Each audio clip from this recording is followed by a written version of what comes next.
Hello everyone and welcome to Tournament 35 of Irish Warrior.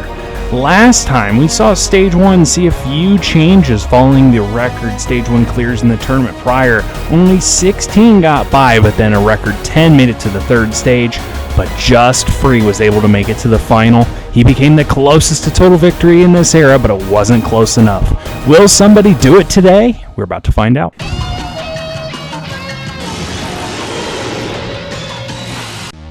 As I just said, the Stage 1 clears dropped from 22 to 16 in the last tournament following a few changes. It's pretty similar this time around, but there are a few modifications, all beginning with the Diamondback, and then we have the Wire Bridge at 1.2. We have not seen it in this era, but it's back to where it originated.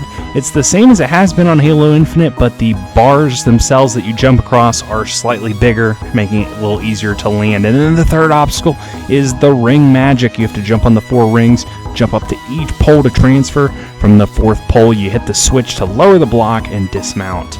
That is a Joey obstacle from Next Level Jumping, the Ring Magician that I borrowed and modified. So fun times, thank you to Joey for that. Block Party and Triple Hurdle are the same as they have been. Triple Hurdle was buffed in the last tournament, do recall, and then the Baby Dragon that returned and did major damage in the last tournament, that trampoline, and the roller. Got to time that dismount perfectly, and then the 2 escape walls to get to the end. The biggest change here is the time limit. 1 minute and 48 seconds on the clock. That is a 13-second time jump from the last tournament. Far and away the longest time limit of this era, but it is a tricky time limit with the ring magic and some of these other obstacles. They are time consuming, so we'll see how our 50 competitors go, all beginning with Skull Crusher. A blast from the past, formerly known as Textural Skate. He gets through the first obstacle. He's kind of made a resurgence here in the last few months, and good to finally have him on the course, even though he's been around since before Irish Warrior started. But he's the first person in a number of years to beat the Wire Bridge, and now the first to take on the Ring Magic, and he is showing how to do it. He's landing each of these rings, jumping up to the pole quickly. You can see where the time can drip away if you miss some jumps, take save jumps. That was super efficient. Well done. Hit that switch, lower the block, and he's on to the Block Party. 63 on the clock as he is to the 3rd block. Skull Crusher. Oh, mistimed that 4th one a little bit, but he's good. He's to the 5th. Going for the 6th, much better timing, and gets the dismount. 52 seconds. This is a good pace. This is a fantastic run for the first runner. He gets the first one. And now lines up, going for the 2nd one. He's got that. Remember, these poles now get smaller that you land on. He's going for the 3rd. Skull Crusher, a save jump. He's got it. 34 seconds. He's going now for the Baby Dragon, the trampoline. He's gotten that. And now the roll on down. Can number 1 clear? Skull Crusher rolling down, looking good. A save jump, a 2nd save jump. Forward, he cannot recover it. Oh, man, if he had just pushed back a little bit, he probably could have saved that one, but it wasn't enough. Fantastic debut performance from Skull Crusher, but so close and yet so far, as we're now on to Carson Yoski. This is an Elite Challenge regular. Good to have him on Irish Warrior, a little closer, jumping for the 3rd diamond, but now going for the dismount, and he has gotten that. Carson now on to the Wire Bridge, and he's kind of going back and forth. This is a technique that we have seen in the past on this obstacle work for many competitors, but not for Carson. He ran off that last one. Do recall that white one marks that the last 2 jumps are slightly further, and unfortunately it was just too far for Carson when he couldn't even get a jump off. And oh boy, well, F. Less said the better about that run. All right, we're on to Legendary Hero to kick off the fast forward. He did better than F at least, but missed the jump from 1 to 2. And then we had KG Place do the exact same thing. And then Snappy did worse, backed off the top of that first diamond.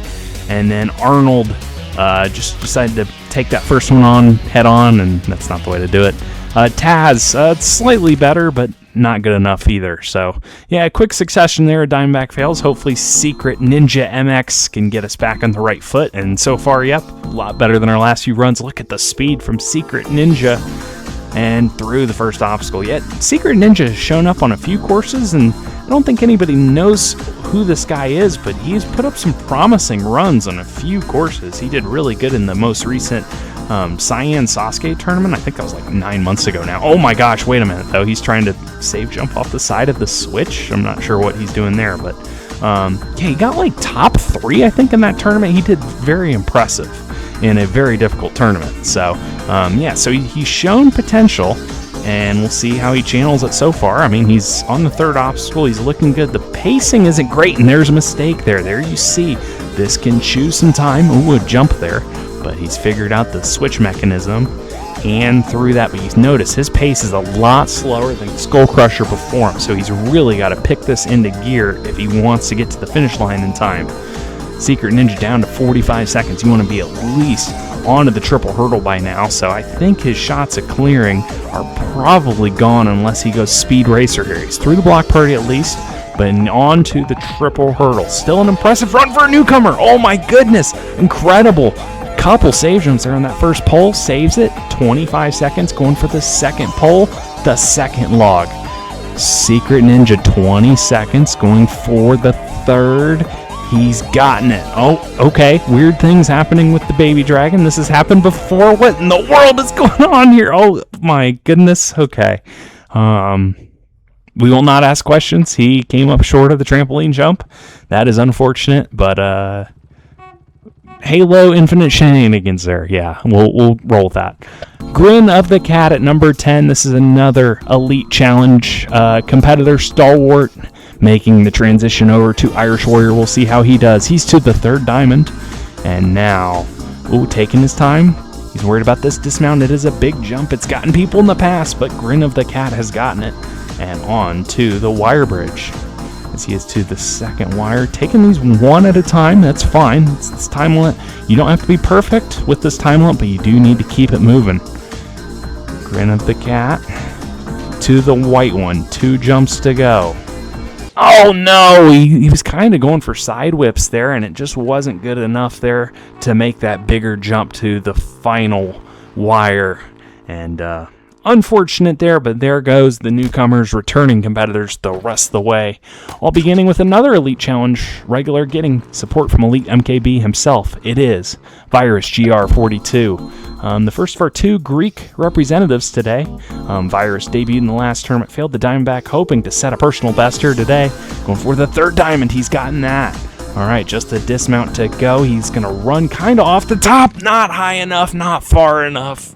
Virus, better than last time, but it is a first obstacle fail again. That is unfortunate. Hopefully he can keep making a little bit of forward progress. Good to have him back on the course, though, and yeah, we'll see if he can keep building on this, as we now have CJG the runner. 26 appearances now for Foamy. Just hard to believe, how many tournaments that this course has had now. But Foamy through the first obstacle, and now onto the wire bridge. Oh no, misses the jump from 1 to 2. That wasn't very good. Just didn't get a very clean jump off that first wire, but it happens. And here is a blast from the past. Fari Sukoto, back for a milestone tournament. Tournament 35. We're going to have our 1500th run ever on this course. So Faripu, the first ever runner of this course, back to commemorate this milestone tournament. Good to have him back. He wants to kind of get back in the flow of things here on Halo Infinite again, and so good to have him on the course here as he beats the first obstacle. Now onto the wire bridge. Oh no, too much momentum, and Philip is out on the wire bridge. Unfortunately, a personal worst for Phil, but again, we haven't seen him since Tournament 9, so great to have him back on the course. But here's somebody we have not seen since even longer. Bookcase, last seen in Tournament 5. He matches the record from Ninty7 Grizzlies a few tournaments back. He's missed 29 tournaments, a 30 tournament gap between appearances. Great to have him on the course. And he is so far flying through, kind of going side to side through the first 2 obstacles.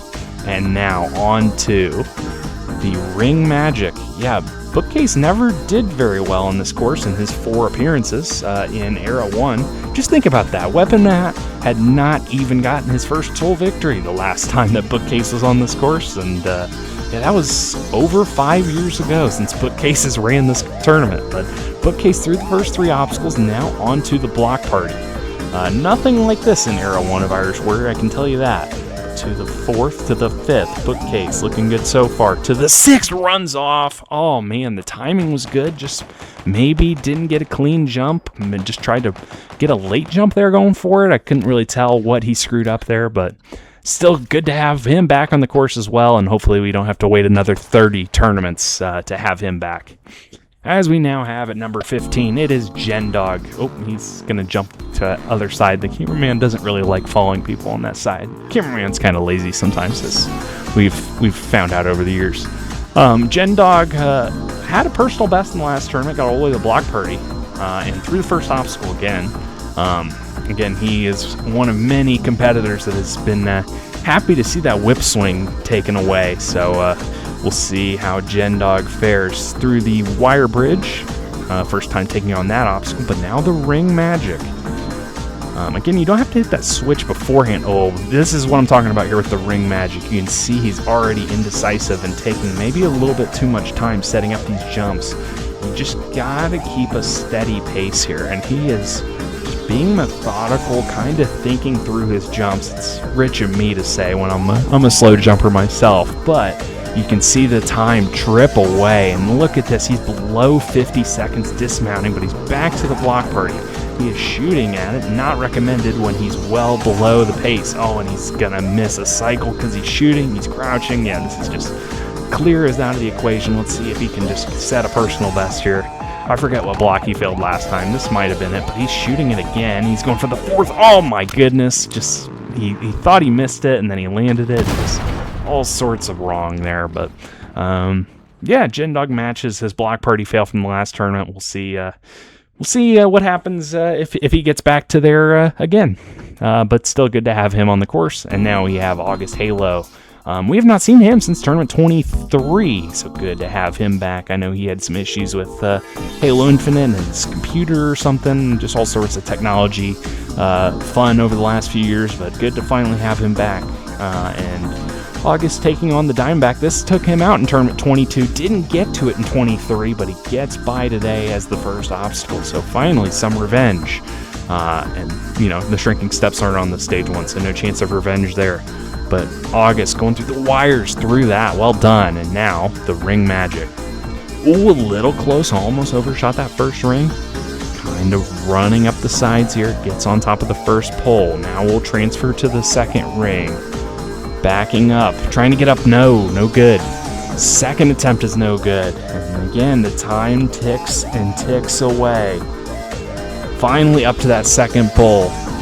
Down to 50 seconds. August Halo, come on. You gotta keep it moving. Can't get up to the third pole. He is struggling with this, but gets up now.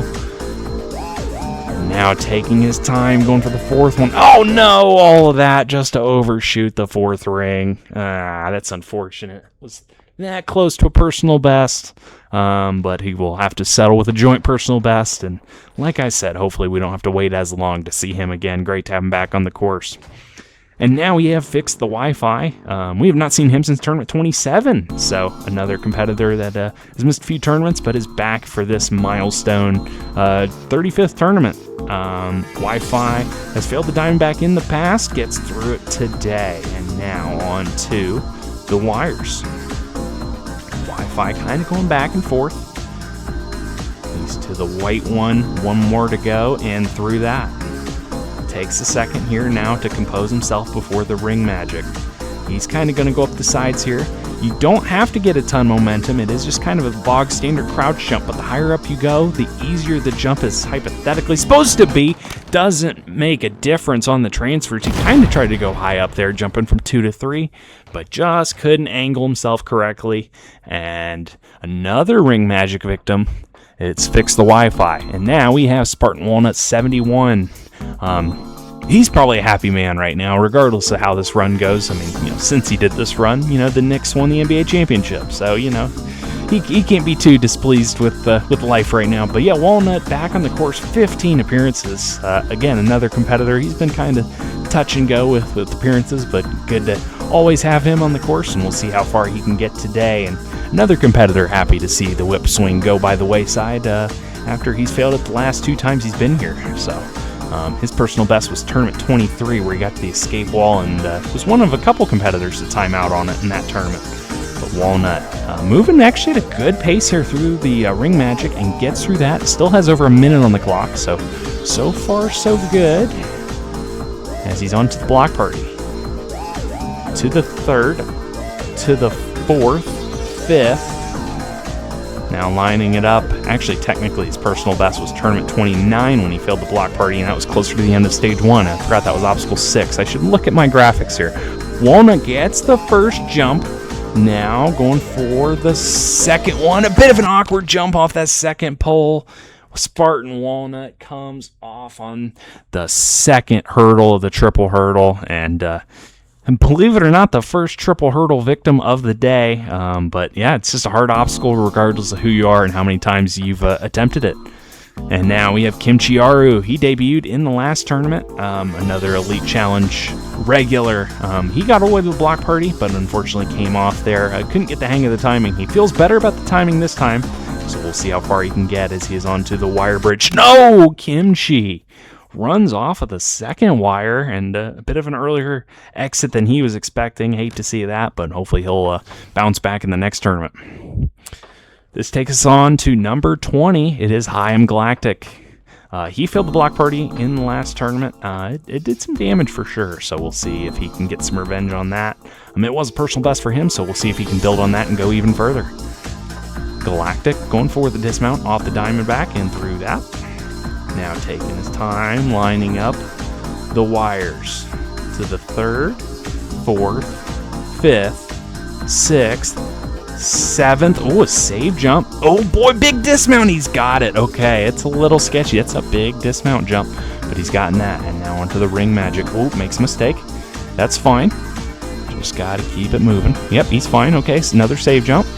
Up to the second pole. Transfer across to the third. Save jump there. Oh no, a bad save jump. He save jumps off the ring. He looked fine. Tried to overcorrect, it seems, and it cost him. And that's another ring magic victim. Just because it looks like a time waster, it can take some people out, and we're seeing that, unfortunately, the hard way. But we move on to our first former Stage 1 clearer. We have Soul Reaper 1025. He's cleared this stage twice before, most recently in Tournament 21. However, we have not seen him much. This is only his second appearance in this era, so good to finally have him back. Last time we saw him, again, another whip swing victim. So, as I've discussed, there's plenty of happy folks to see the whip swing go by the wayside. So, Soul now onto the ring magic. Moving good to this point, and now going for the third ring, up to the third pole. Oh, almost came off, but a good save there. Going for the fourth ring, jumps up, gotta look up and hit that switch. He's got that. Going for the dismount, through there. All right, Soul Reaper. Now onto the block party. To the third block, going for the fourth, to the fifth, going quickly for the sixth, and comes off. Aw, man, Soul Reaper. Actually, his first time taking on the block party, and unfortunately, he falls to 0-for-1 on it, but it's a tough obstacle. It's taken out many good competitors in the past. And now we move on to another Brit. It is Super Ninja Jake 2. He cleared Stage 1 in Tournament 33, followed it up with a big shot going down on the whip swing last time, so we'll see how he can bounce back in this tournament. Jake was pretty surprised to clear in Tournament 33, and then just kind of had a shocking run, but it happens on that whip swing. We've seen it take out many great competitors. He's already done better than last time, and now onto the ring magic, and he's moving at a brisk pace, kind of switching sides on each one, it seems. That's perfectly fine, just whatever floats your boat. And yeah, so far so good. He just had that one slip, hits that switch, and gets across. 66 seconds remaining as he's into the blocks. Jake. Oh man, a little close there, going for the second, the fourth, fifth. Gonna go quickly for that sixth one. A strange mount onto it, but he somehow got a clean landing and jump off, and going quickly into the triple hurdle. He's onto the first log, going for the second one. He's got that. He's kind of going for the jumpy whip strat, and it's worked out for him. 38 seconds, plenty of time. It's just a matter of execution here first on the Baby Dragon. Oh, he shoots it before landing on it. Doesn't matter when there's a stopper there, but now the roll down. Jake keeping it under control so far. couple save jumps, a third. Gonna go for a quick dismount. Oh, just about he gets it. 20 seconds left. Up the first wall. Jake's done this before. It was made slightly tougher in the last tournament. Oh no, a mistake. He's still got time. He's up on the second try. Super Ninja Jake too. Oh, there's no mine there because I think that Cyrus was up there and the mine doesn't respawn. Kind of anticlimactic for the first clear of the tournament. But I digress. Super Ninja Jake 2 clears stage 1. That's his 4th stage 1 clear on this course. He clears with a fine run, all in all, very smooth. Had a couple mistakes, but he recovered nicely and well done to him. He has hopefully opened the floodgates for the rest of the field. And now we have Halo Fan 17 making his 17th appearance. Halo Fan had a little bit of a resurgence. Oh my goodness, almost came off on that third diamond, but gets across. All right, yeah, Halo Fan's failed the diamondback a couple times, so that's how he started his career, and then was a shocking clear in Tournament 21, was the first clear on this game, in which he beat the wire bridge, and he gets through today. All right, he is on to the ring magic. Halo Fan had 3 tournaments in a row, or 3 appearances in a row, where he cleared stage 1, but lately he's been putting his focus into practicing later stages, and it's resulted in him failing the triple hurdle in 2 tournaments in a row. So he's kind of kept that same approach for this tournament. We'll see if that bites him. I feel like if you're not 100% on stage 1, you might as well put your focus on stage 1, but I might be armchair quarterback, and we'll see how he goes. He's on the block party. He's failed it before. He failed it in the debut tournament 27, but he's beaten it the last few times he's tried it. And going nicely so far. A little bit of an early jump there for the last one, but he gets across. He's got 45 seconds, not the most time, but should be enough. He gets the first one, almost overshot it. A little close, but he's fine. The second one, good. 35. Halo Fan lines up the third, almost over jump, but didn't get a clean jump off. Bad landing on the pole. And for the 3rd tournament in a row, it's the triple hurdle that takes out Halo Fan. His nemesis strikes again. And now we move on to Nicolome. He returned in the last tournament and almost did it. He almost cleared after really not touching this game in a number of years. So we'll see if he can go one step further, get that second stage 1 clear. Of course, the tournament 24 run was super impressive. He kind of came out of nowhere, blew everybody away, cleared with a ton of time left.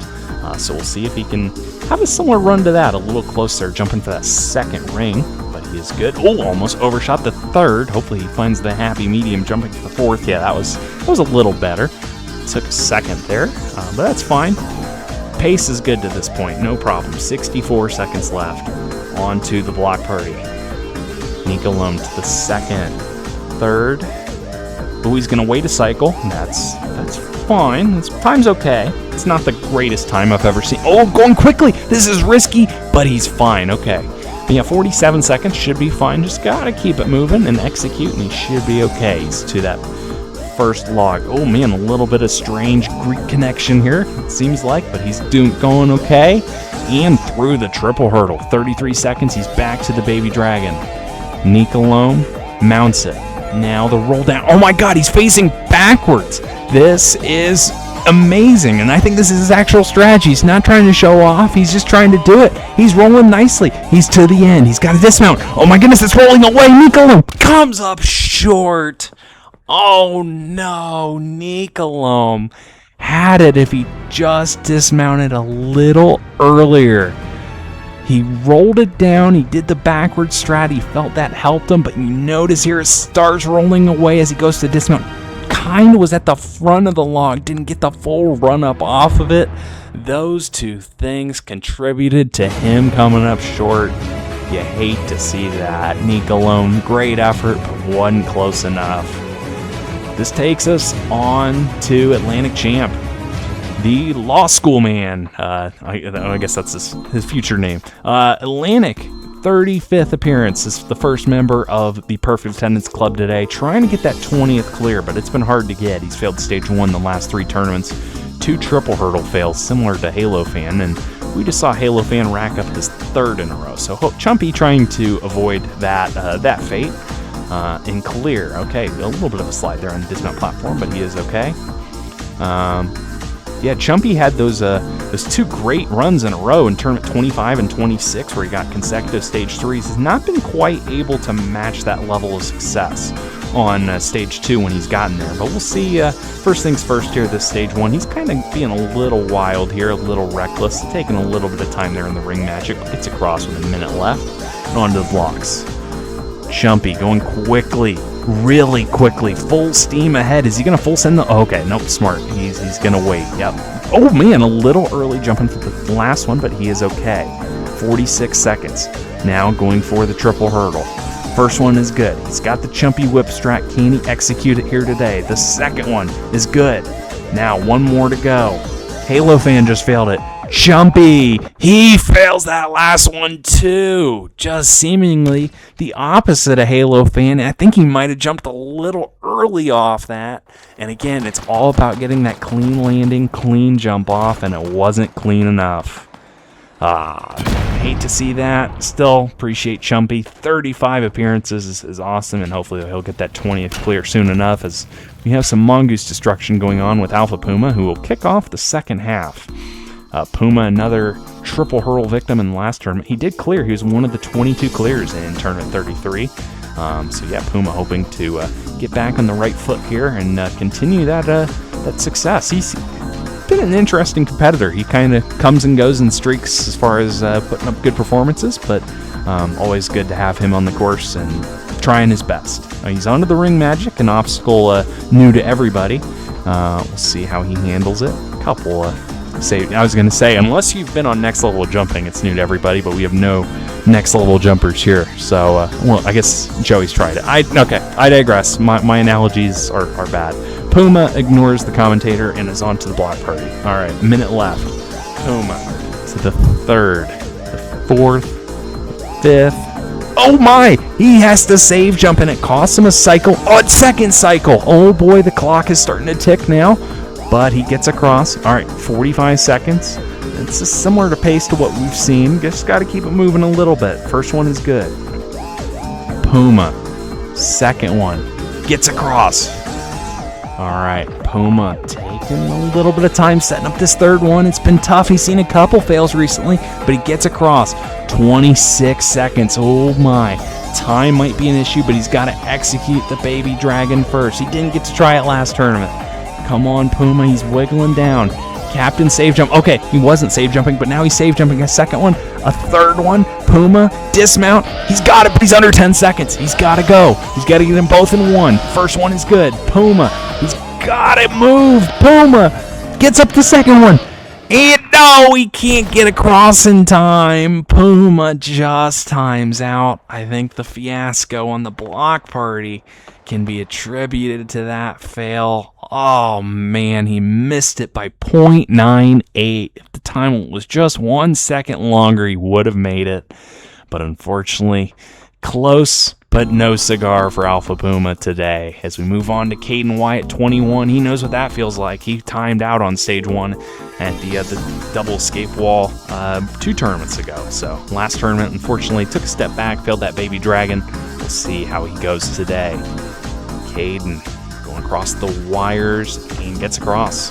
Now on to the rings. Oh my, almost missed that first ring. That would have been a bad way to go, but it's somehow recovered.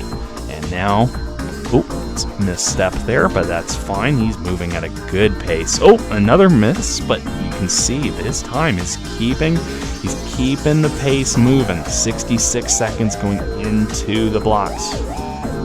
Caden setting up the jump to the second, the third. Gonna have to wait a little bit, going from the fourth to the fifth. He's got it. Caden. Oh, he waits a cycle a bit early, but he's fine. Okay, 46 seconds, a similar pace to what we just saw from Puma now. We'll see if Caden can pull through. Gets the first one. Come on, Caden. Oh boy, a bad landing on the second one. Almost completely overshot. Barely caught the back edge of it. Didn't get the clean jump, and the triple hurdle is racking up the fails once again. And this takes us to disappoint. Number 28. He failed the baby dragon, was one of many great competitors to go down on that obstacle in the last tournament. We saw 9 fails at the hands of the Baby Dragon last time, and at this point trying to go one step further and get back to stage 2 once again. He's been pretty solid at getting consistently far in this stage 1. 6 out of 14 is a very solid start to his career. We'll see if he can clear once again and maybe take that next step on stage 2. He's never really threatened a stage 2 clear, so maybe today's the day for that. But again, gotta focus on stage 1 first. Ring Magic, he's not going the fastest pace, having to take a couple save jumps, but still fine.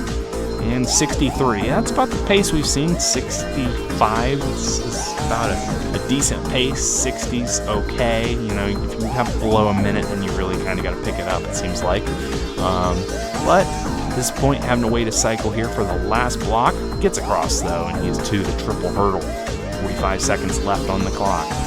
Gets the first one with a save jump. And now the second one. Disappoint's got it. Running on down, going to the third one. Disappoint's got it. 29 on the clock. Trampoline into the Baby Dragon. Oh, a little close, but he's got it. Now the roll.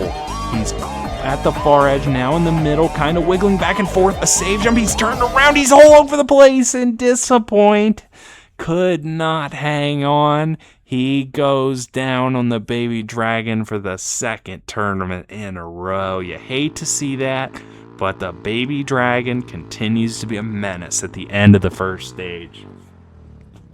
This takes us to Sane the Legend at number 29. 10th appearance now for Sane, which is awesome considering he only competed twice on Halo 5 and now 8th run here on Halo Infinite, which is great to see. Sane had a really good run last time, went down on the Baby Dragon, hoping to maybe get that second clear. He was one of the 17. Record at the time, oh my goodness, almost got caught up on the wire bridge as I was talking about Tournament 21, where he was one of the 17 clears. Record at the time that has since been eclipsed. So we'll see if Sane can notch that second clear here today on stage 1 that's proving to be difficult. Just one clear so far, but Sane is more than capable of beating this. He's at a decent pace, takes a second there to dismount after the block drop, but he's still at a fine pace. A minute left going into the blocks. Oh no, a save jump on the second one, and it costs him. Sane out on the block party. He failed it in Tournament 29 when it was Obstacle 6. And he fails the spinning version here in Tournament 35. Hate to see that, but it happens. The block party, if you don't have your timing right, you don't land it in a good spot, your run is done. And now at number 30, we have Gotenks. 30th appearance, just purely coincidental. It wasn't really planned, but it works out. It's fun. Gotenks, one of the Baby Dragon victims, one of the 9 in the last tournament, hoping to go a little further and get by that and get back to the second stage. Again, he's got 2 clears to his name, cleared in Tournament 21 and then cleared again in Tournament 33. So, Gotenks. On to the Ring Magic, first 2 obstacles, no real problems. Taking some save jumps here, and a gunshot there. That's fine. Alright, on to the third one. Yeah, he's taking this a little slow, trying to get as high up as possible, but that's fine. Gotenks up to the top. Oh no, he reloaded his pistol. That's not what you're supposed to do when you hit the X button to try to hit the switch. But he's okay, he's below a minute going into the blocks, a little slower than our last few competitors. We'll see if Gotenks can make up this time. Just a few seconds he's got to make up, but the time is going to tick down. Oh no, he waits a cycle there. He could have went. Gotenks goes to the block, gets off. Oh boy, 41 seconds. He's a few seconds below Puma, and Puma timed out, so he's got to keep it moving. First one's good. Gotenks, second jump, not good enough. Gotenks wasn't the cleanest jump, maybe cut his momentum a little bit, and unfortunately the triple hurdle gets him, but the time was against him as well. Just, it happens. It's a tough obstacle, especially at the end of the stage when you're worrying about the time and execution and all the other intangibles. As we now have Snaz going forward, the dismount, he's got it. Alright, he's through the Diamondback. It's an obstacle he's failed in the past, but he gets through today, and now onto the wires. Sometimes he's used his patented angles on this, but he's just going straight across and gets across. Okay. Now going for the ring magic, a save jump. Oh my, a little out of control, but he's fine. Now the second one, oh no, he tried to stick it. It was an obstacle Snoz said he wanted to make up time with. He was worried about this time limit, so he tried to stick that second ring, but unfortunately that strategy has backfired and it has cost him. Hate to see that, but always a pleasure to have Snoz on the course, and hopefully he will bounce back in the next tournament, as we now have Sonic Fan 10193. Sonic was another victim of the Baby Dragon in the last tournament, and he's doing this long-winded intro like he tends to do, jumping down off the IW and the numbers of the Free Championship tournament, all the other fun stuff. But yeah, Sonic had 28th appearance. It's been good to kind of see his resurgence. I thought he was potentially gonna go off into the sunset on a whimper after tournament 25, where he failed the first obstacle, and then he's come back and he's really asserted himself as a good competitor. But we'll see if he can keep this rolling here, bounce back from that stage 1 fail in the last tournament. Sonic gets through the wires and now into the ring magic. Yeah, Sonic failed the wires in tournament 23, so it's an obstacle he's failed before, but he beats it here today. Now these rings just took out Snoz. It's taken out a few competitors here today, so you gotta keep your head on straight and make all the jumps, and he has done that at a good pace. Goes to the dismount, 64 on the clock going into the blocks. Sonic, the second one spins around, he's gotten onto that. The third going quickly for the fourth as it spins away from him, he's fine. Gonna wait on the sixth one, goes for it and gets off 49 into the triple hurdle. Sonic, first one's good. Now gonna go for the whip for the second one. He's got it. Now the third, a whip. He's got that as well, and he is on to the Baby Dragon. Sonic, 30 seconds left. He flies way up and he's gotten that. Oh, he's gonna shoot it. I don't know if he's trying to speed it up or what he's trying to do, but he's walking it down, kind of turns it as an angle now as he save jumps, but he's looked in control and he's got it. 15 seconds for 2 walls. First wall's good. Sonic Fan gonna make the turn. Klaxon will sound. It will not matter. He'll be the first competitor to hit the landmine this tournament because of shenanigans, but the second clear of the tournament. Clears with 6.26 seconds left. Very solid run. He didn't go at the fastest pace, but he went smooth through all the obstacles, and that is what matters. Sonic maybe in the past would go reckless and try and go for a fastest time, but Sonic will take the clear and see what he can do on stage 2. Now we have Pedro Man 618, the second of our perfect attendees, 35th appearance for Pedro, and always a pleasure to watch him run, and appreciate his enthusiasm and excitement seemingly every time he shows up to run this course. We'll see what he can do today. He had that long streak from tournament 25 to 33. It was kind of a career renaissance of sorts for Pedro. He had 3 stage 1 fails in a row on the triple hurdle from 22 to 24.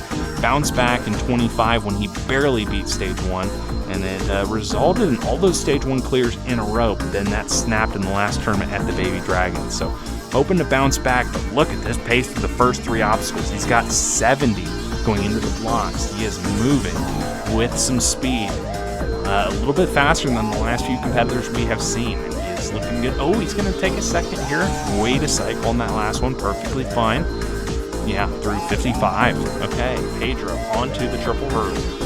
It's to the first log.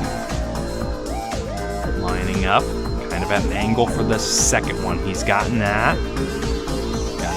Go at an angle for the third as well. A save jump on the log, a dismount, 38. All right, he's back to the Baby Dragon. He just watched Sonic get his revenge.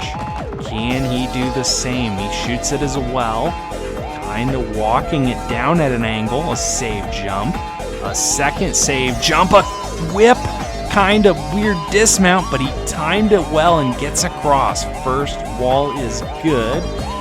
Pedro, second wall is good. He will beat the Klaxon, 11.64 seconds left, and Pedro Man 618 will clear once again. That is 22 stage 1 clears. Very solid job by him. Yeah, we'll see what he can do on the second stage in this tournament, see if he can get that 11th trip to the third stage. But now we have Eternal Flame on the start line, number 34 in this tournament. Eternal, another competitor with that long streak of Stage 1 success, had not failed Stage 1 since Tournament 23, and then the Baby Dragon struck in the last tournament. So we'll see if Eternal can bounce back. Eternal's only failed Stage 1 4 times, which is kind of hard to believe, and 2 of them were on Eternal's first 2 appearances. So Eternal's such a consistent competitor. He's missed a couple tournaments here and there, but every time Eternal shows up, seems to put in the best foot forward and do pretty solid. So we'll see if that happens here again. First 2 obstacles were no problem, and now these rings. Eternal to the 4th ring, looking up, hits the switch, and will get across. He's a little slower than Pedro to this point, but Eternal always known for kind of being sneaky fast. So interesting to see the pace discrepancy to this point with Pedro, but very quick there through the block party. Again, time doesn't matter, you just got to execute. But interesting with this Stage 1 where, longer time limit, a little bit more time variance. Oh, a slide on the second log. I should probably focus on the triple hurdle. Eternal with a slide as well, gets across. Now back to the Baby Dragon. Time variance doesn't matter here. It's all a matter of execution. Can Eternal pull it off? This is the technique Eternal's done in the ball glider in the past. It's dangerous, all these save jumps, but keeps it under control. Very well done. 22 seconds for the escape walls. First one is good. Eternal up the second wall as well. Eternal Flame, 12.9 seconds left on the clock. Pedro had the fastest time for all of 1 run, unfortunately, for him at least. But Eternal will move on to Stage 2 for the 10th time. Well done there. And this takes us on to number 35, the first of our competitors that beat Stage 1 in the last tournament, Fragile NW. Fragile, had not competed since Tournament 25, failed the wire bridge, and came out and by a slim margin found a way through Stage 1. This is the only obstacle Fragile has ever failed on Stage 1. It's back in this tournament, so gotta keep his head on straight, make it through this. It's a little easier than it was in 25, and gets across. All right, gonna hit that switch. You don't have to do that, but that's okay. Fragile onto the ring magic now. This is the second, moving quickly here to the third. Kind of walking his way up. And this is a good pace. Up to the 4th, gonna hit that switch and get across. All right, block party now.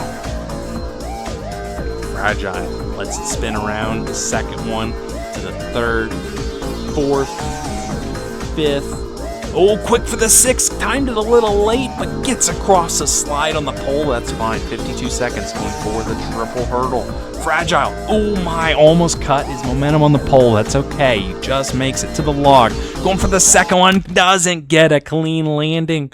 Almost came up short of the first pole and then basically overshot that second pole. Not a clean jump, not enough momentum. Fragile is out on the triple hurdle, joins the club of great competitors to unfortunately come undone on that obstacle. This is another competitor that has had issues with it here. Whirlpool has failed at 2 of the 3 Stage 1 fails he has had, but he broke through in the last tournament and cleared Stage 1 for his first time. Went down on the ball gliders. We'll see if Whirlpool can make it a streak here and keep the positive momentum rolling. Whirlpool taking on the wire bridge for the first time. Oh, a little bit of a stumble there on the white bar, but that's okay. Gets across, had enough momentum to make it to the pole and dismount. And now, the ring magic. Trying to make his way through, taking his time a little bit. That's okay. Oh, and save jump there on the 4th one. That's fine. Gets up to the pole. Oh, falls down. That's fine. He's hit the switch. That's what matters, so he can dismount. And 57 seconds. A little bit below the par pace, but that's okay. Oh man, a little all over the place here in the 3rd block. Almost backed off. Had to wait a cycle. That's okay. Oh, just missed another cycle there. Whirlpool. Time is ticking. 42 seconds. He's below the pace. Come on. Whirlpool on the triple hurdle now. First one's good. The second one He's gotten that. Whirlpool 30 seconds. He's making up time here. Good. Save jump on the log. Gets across. 25 seconds. Okay, got to execute the baby dragon and then go quick on the escape walls. Lands it. Shooting like crazy. Trying to get it moving. Oh my goodness, it's wigging out. Hopefully it's good for him. He save jumps. A second save jump. Oh no, he goes for a quick dismount. I think he tried to worry about the time too much and didn't get the big dismount required to make it across. And Whirlpool, the clock, or just execute. I think it was, let's blame it on the clock there. You know, the clock comes into your head, especially when it starts ticking down on you. A couple mistakes and a couple hesitation moments on the block party. I think it might have got him. And that is unfortunate to see him go out. Hopefully he can bounce back in the next tournament. Now we have Junsato Cyan, though, going quickly here through the diamonds and gets across. Cyan's cleared stage 1 in 4 straight tournaments, hoping to keep it rolling and maybe get that first trip to stage 3 in this tournament. Wire bridge going across and through that. First time taking on that obstacle, it's no problems for him. Now into the ring magic. Bit of a misstep there on that first ring, that's fine. Interesting. Going to take a different technique for that second ring. Kind of jump his way up. Kind of double jumping. Interesting, but whatever works.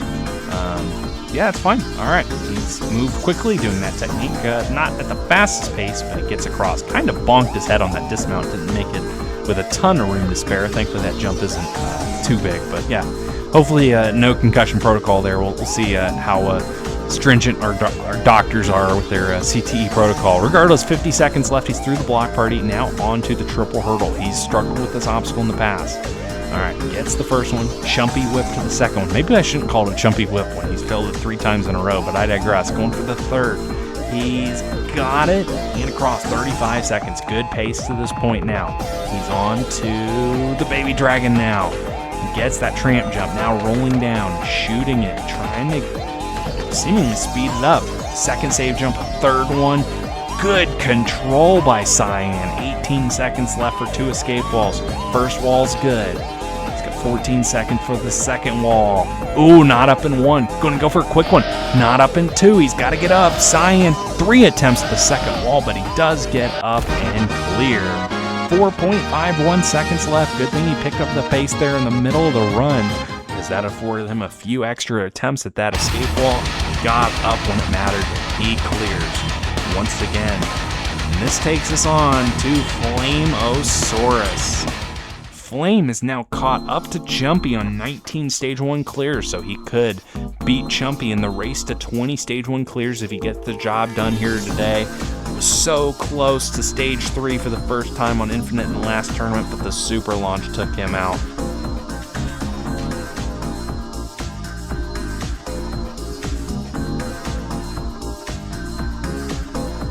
Flame onto the ring magic, up to the first pole, cross to the second ring, cross the third. Moving pretty good through this new obstacle. Gonna look up, hit the switch, gonna go for the dismount and get across. 65 on the clock. Flame. Block party. The third. Fourth. Fifth. Gonna let it spin around. Oh boy, a little late there. Gets a good jump off. Okay, 48 seconds. Good pace to this point. Just gotta get through this. Keep the pace up and he should be fine. Now Flame going for the second one. He's got it. Flame. Going for the third. He's gotten that. Dismount, he's good. Alright. 28 seconds. Flame. Oh man, a good trampoline jump. Almost overshot that. That would have been crazy, but he's fine. Rolling down, trying to walk it down. A save jump. Oh no, he slips off the back, and Flameosaurus goes down on the baby dragon. Hate to see that. I think he punched it in the last tournament. He did something crazy. Tried a different technique this time around, and it did not work out for him. That is unfortunate.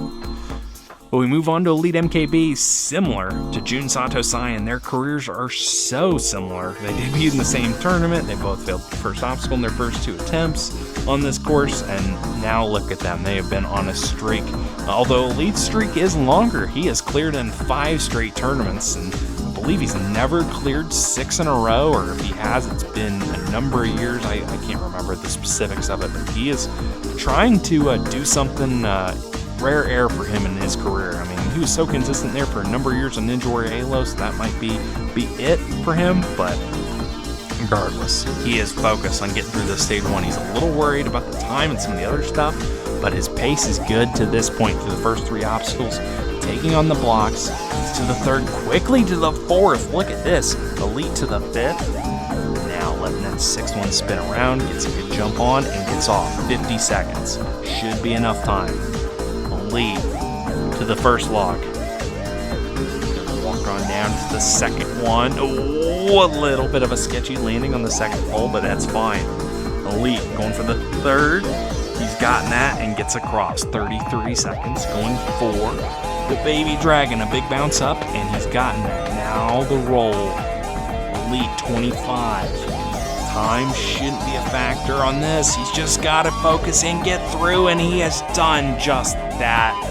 16 seconds. 2 escape walls. First one is good. He should have a few attempts here if he needs it on the 2nd wall. He just needs 1. Elite MKB clears again. That is his 7th stage 1 clear, his 6th in a row. He remains perfect in the 30s of Irish Warrior, and well done to him. 7.16, like I said, he was a little bit worried about the time limit, but it was no match for Elite MKB, and well done to him. And this takes us to number 40, a number he's worn a few times in the past, but we have Tricky Cyrus here again. Tricky has been on a pretty good run in this era. Obviously, he's missed a few tournaments there from 30 to 32, but has not failed stage 1 since tournament 26. And last tournament got back to stage 3, but that new rumbling hexagon was one of 2 victims of it. So Cyrus hoping to clear stage 1 once again and maybe make a run back to stage 3. Cyrus onto the ring magic. He's to the 2nd one. A bit of a misstep there, but that backs him up. Okay, that's fine. He's moving good. I don't know if that was an intentional save jump to back up or kind of what he was doing there, but it's worked out. He's moved quickly through that obstacle. He's got almost 70 when he lands there. Now onto the blocks. Good pace for Cyrus. He is, okay, as I say that, he stopped, but that's fine. If you're worried about your timing, that's what going fast can award you. A couple, moments to take your time, gather yourself, let cycles go, or, take your time to set up a jump, so on and so forth. Cyrus on the triple hurdle. 2nd one's good. Going now for the 3rd. Cyrus gets it. 40 seconds. Plenty of time going for the Baby Dragon. Good trampoline jump. Now rolling down. Walking it down. It's going to pick up speed. All right, a save jump now. A 2nd one. A 3rd one. A 4th one. A variation of the Eternal technique. It seems after... Wow, interesting. Rolled it halfway and then just started bunny hopping it down. Worked to perfection. First wall's good. No shenanigans on the 2nd wall, which I appreciate. Yeah, it's a hard wall. No reason to risk a fail, but Cyrus clears once again. 12.03 seconds left. Again, considering his struggles, he began his career on this course with, and he has now cleared stage 1 for the 6th time in a row and his 8th time overall. Well done to him. So we have 7 clears going into the final 10. We'll see how many we can get out of our last 10. A very solid group here, all beginning with number 41, Hunter Unit 751, the first ever competitor on this course to get to stage 3. And of course, he got to stage 3 for his first time on Halo Infinite in Tournament 33, 2 tournaments ago. However, last time the hammer drop got him, so we'll see if Hunter can bounce back. First things first is this first stage, which he has had success on. 23 out of 34 is a very good record. Not quite as good as that H&W record, which is just absurd, but still very good. So we'll see if Hunter can notch another one here as he's going through the wire bridge. He's done this many times before and gets through it again. All right, on to the ring magic, something he has not tried before. Up to that first pole, 2nd ring, 2nd pole, rinse and repeat, keep that momentum going. He's looking good through this. 1 more pole, he's got to look up, hit the switch, dismount. Good to this point, 65 going into the blocks. Hunter letting roll around, get to the third, fourth to the fifth. Hunter, sixth, dismount, perfectly fine. 50 seconds going into the triple hurdle. Hunter gets the first one, a good save jump on the log. Hunter, second one, a bit of a weird landing there as well, but gets across. All right, Hunter, the third one, the narrowest pole, he overshoots it.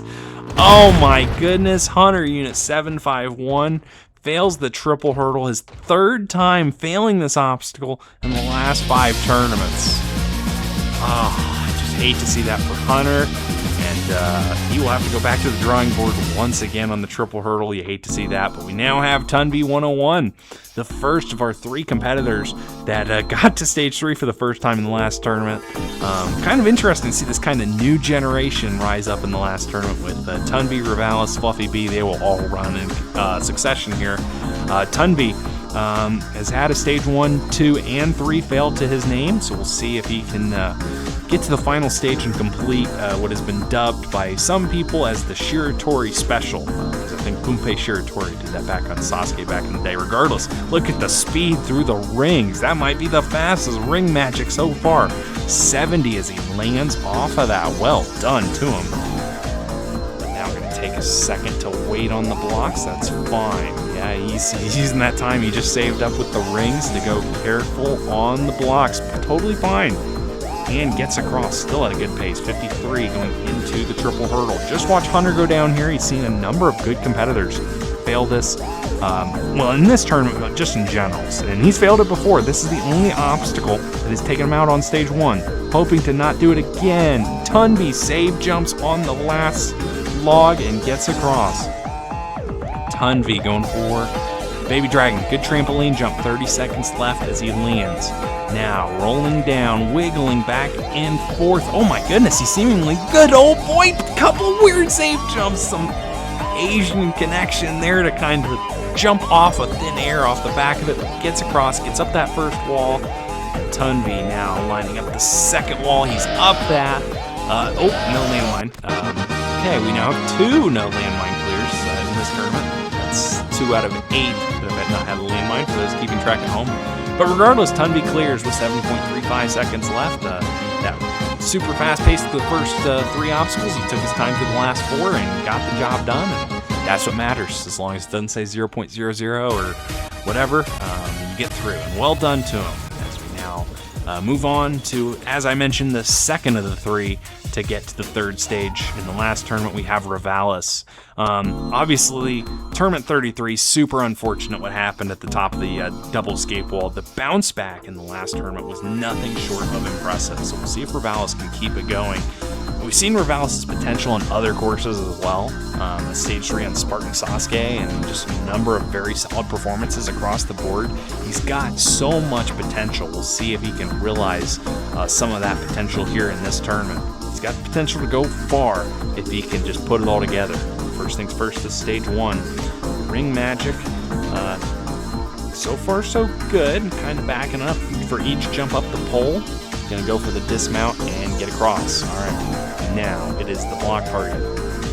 Ravalis, second, third.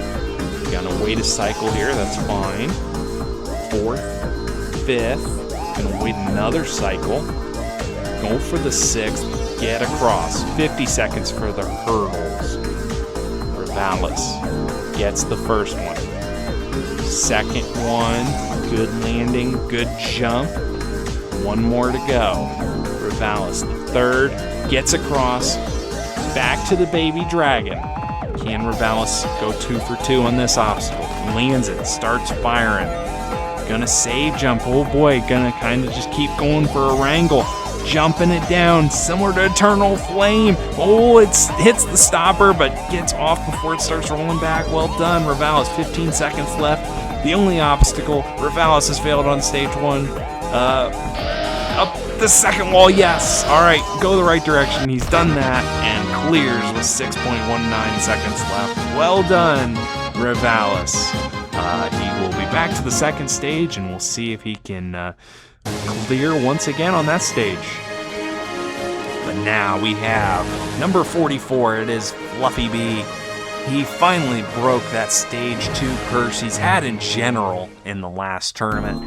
Got to stage 3, failed the Ultra Giga Cliffhanger, and we'll see if he can clear once again here on stage 1 and then maybe make a return to the 3rd stage. He's got his sights set on the final stage in this tournament. He feels like he's got the ability to get through this 3rd stage if he gets there, so we'll see what he can do. First things first, it's the 1st stage. First 2 obstacles, no problems for him. And now into the rings. Fluffy. Just moving smoothly. Not going super fast, but moving steadily. He's going to hit the switch, go for the dismount, get across, 65 on the clock.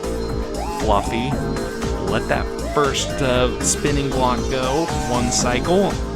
And now going for the 4th, 5th. Gonna wait 1 more cycle. He's definitely taking his time with this obstacle, perfectly fine, gets across. All right, this is the only stage 1 obstacle that's gotten Fluffy B in tournament 29 on debut.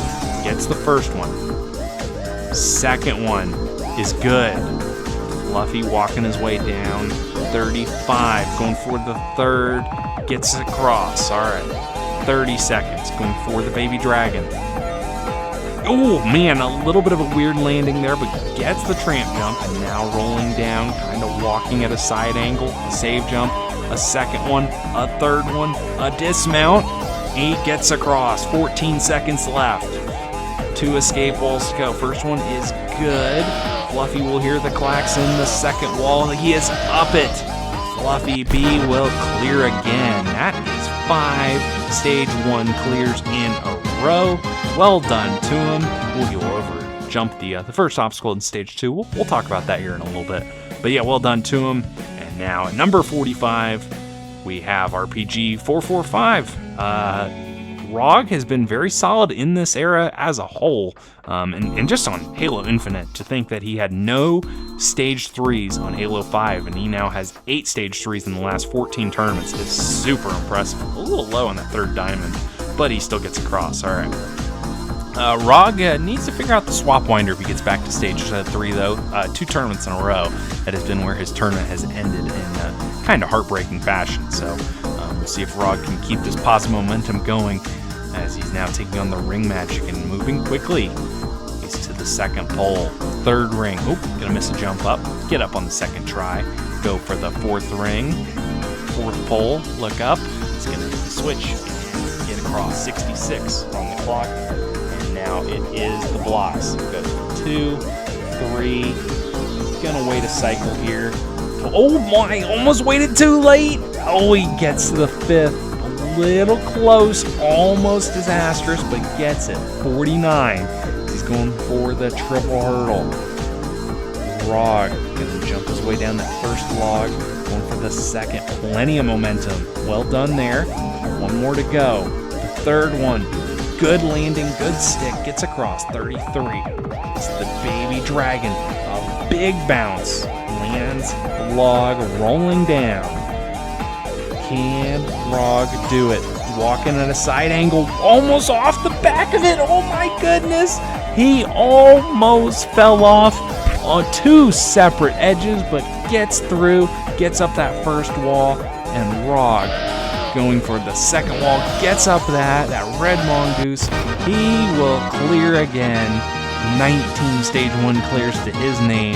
5.83 seconds left. Yeah, time ended up kind of ticking down on him a little bit more than I thought it would, but a couple of those hesitations and waits on the block party and stuff, they kind of chew some time, but it doesn't matter. Well done to him. He will take on stage 2 once again, and now we have Gaming Brando. Brando started his career with stage 1 fail in tournament 23. He then had all those stage 2 fails in a row, and then it's finally broken through in the last 2 tournaments, getting to stage 3. So Brando has shown that he has finally now unlocked the ability to get to stage 3. And now the question is, can he take the next step in this tournament? A little bit of a slide there off the wire bridge, not great, but that's okay. He gets across. I mean, it's a big dismount, it happens. So Brando now taking on this new obstacle, moving steadily at a good pace. He's going to have, Yeah, 69 getting off of there. Now it is the blocks going right into it. Oh, he shoots. I think he wanted to maybe try to full send this. This is maybe a little different from Brando. He is kind of going full steam ahead, trying to get that 12th stage 1 clear in a row. Triple hurdle. Oh my goodness, almost overshot that first pole. This is the only obstacle that's ever gotten him here on stage 1. But he is moving quickly through this 45 seconds, setting up the third pole. Third log, he's gotten that. He's onto the Baby Dragon now. Brando mounts it. Now rolling on down. Oh, he's way at the front. He's kind of all over the place. Got to keep it together, keep it in control. He falls off the front. And Gaming Brando fails stage 1 for the first time since his debut in Tournament 23. You hate to see it. The Baby Dragon has struck once again. That is tough, but it's the nature of that obstacle. It can get newcomers, veterans alike. It doesn't matter who you are, it's a tough obstacle. And now Fireball will try to block that out and clear stage 1 once again. Now Fireball will try to continue this incredible streak. He has cleared stage 1 in 16 tournaments in a row. The last time he's failed stage 1 was tournament 18. He failed the pipe ball at the end of stage 1. So 19 and 20 on Halo 5. He's cleared in all 14 Infinite tournaments so far. So if you have wood in front of you, please knock on it. I'm trying to not jinx him. I'm just spelling out the facts here. Fireball going for, Irish Warrior history, trying to continue to better it. But, he continues to knock more and more on the door of history-making runs as he goes along here. But first things first, it's his first stage. He's good pace at the first 3 obstacles. Now these blocks. No pun intended, but he's been around the block on this obstacle. He's tried it so many times. He's beat it every time he's tried it. He's beaten it again. And now the triple hurdle, which hard to believe he has never failed this obstacle either. Look at this speed. Oh my goodness. Fireball always tends to go faster on this first stage as well during this streak. A little bit of lag, but that's fine. He gets across. He's got 38 seconds going into the Baby Dragon, mounts it. Just saw Brando fail it. He's seen a number of good competitors fail it today. Wants to avoid having the streak snapped by this obstacle, but well in control. Well done to him. 24 seconds. He's going for the 2 escape walls. First one is good. And now Fireball will line up the second. Oh, he doesn't get up. That's probably going to cost him. Oh, boy, yeah. It's going to cost him fastest time. He misses a second attempt. Third attempt is good. A rare Fireball klaxon, but it doesn't matter. As he says, cue the line, Bart. He doesn't really worry about the time. But Fireball, who's one of the 3 competitors going into this tournament that had 25 clears on stage 1, he is the first to 26. And well done to him. And now we have the second competitor of the 3 trying to get to that milestone. We have Smokey Massacre. Smokey will throw that sword into the sign, I guess. That's one way to intro. But yeah, Smokey has been so good here on Halo Infinite. Just like I've said about ROG, taking that next step, Smokey's really done that on this course as well. Never got to the final stage on Halo 5. He has 3 finals to his name. Last tournament, bounced back from that super launch fail, but that new rumbling hexagon got him. But he feels a lot better about his technique going into this tournament if he gets to stage 3. So we'll see what Smokey can do. He's always a threat in seemingly any tournament he shows up to of putting on a fantastic run. We'll see what he does here. As he's to the top of the 3rd ring. The 4th ring. Oh man, look at this pace through the ring magic. Very well done. And now the blocks. Smokey, 2nd, 3rd, gonna wait a cycle. 4, 5, 6, pole. He's up top, 54 seconds on the clock. Gonna take a second there, kind of a stutter step going into the triple hurdle. That is fine. Now he's picking up the pace here. He's done this many a time. Smokey, oh boy, a little bit of a bad jump off that 3rd pole. Almost overshot jumping to the 3rd pole, and had to kind of slide stick that 3rd one. A good save, good recovery. He mounts the Baby Dragon, now rolling down a little bit off to the front. Good couple save jumps. Oh boy, another close dismount. He has had a couple key saves in this run, but he has gotten through. And now on the 2 escape walls. He's up both of those. Wasn't the cleanest stage. Oh, wait a minute. Okay. I was going to say it wasn't the cleanest stage 1 run, and then he took a second there before the buzzer, which also maybe wasn't the cleanest thing ever. But it doesn't matter. A clear is a clear, and Smokey will take it and move on to stage 2 once again, and well done to him. We'll see what he can do here. Again, I didn't mention Perfect Attendance Club for Smokey Massacre as well. So the last of the Perfect Attendance people to go, and appreciate all of them showing up for the 35th time. Joey is here for the 34th time. Of course, he got total victory in Tournament 25, and he also has all these records. You know, the most Stage 2s, Stage 2 clears, the most Stage 3 clears.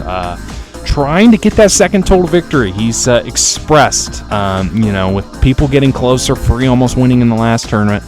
He wants to try to get that total victory.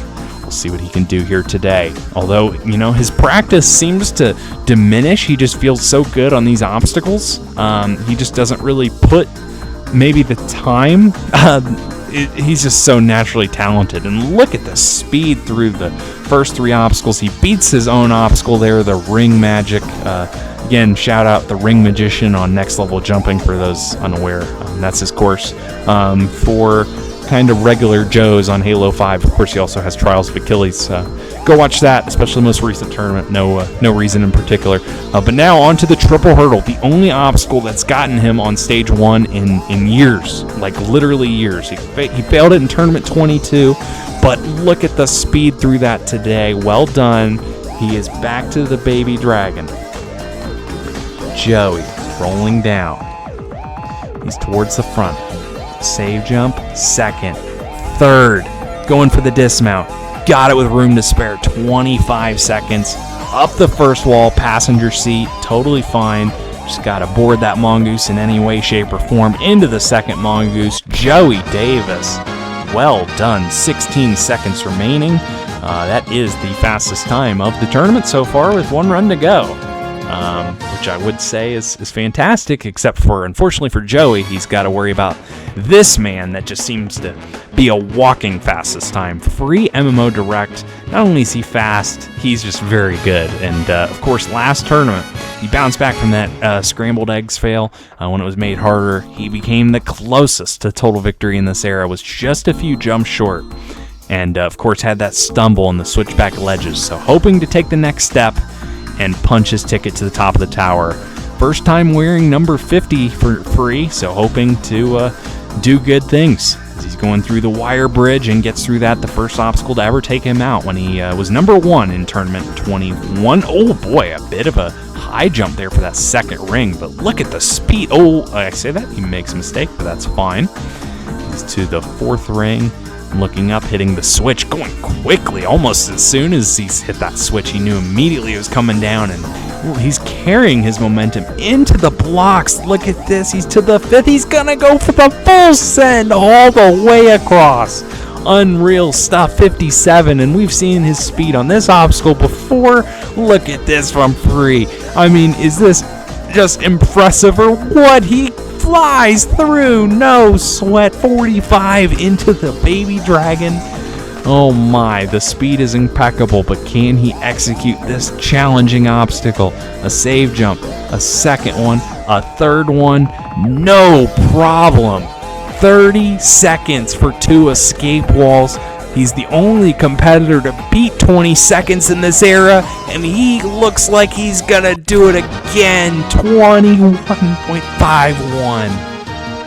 Just incredible stuff from Free MMO Direct, but really that's just what we've come to expect. He's cleared stage 1 for the 12th time in a row, and he looks very promising going into the second stage, and he will lead our field of 15 into that stage. We have Joey, Eternal, Tricky, Pedro, Smokey, Fireball, Jake, Tunvi, Elite, Sonic, Ravalis, Rog, Fluffy, and Cyan joining him. As for stage 1, 7 was the most fails we saw in any obstacle. Very balanced.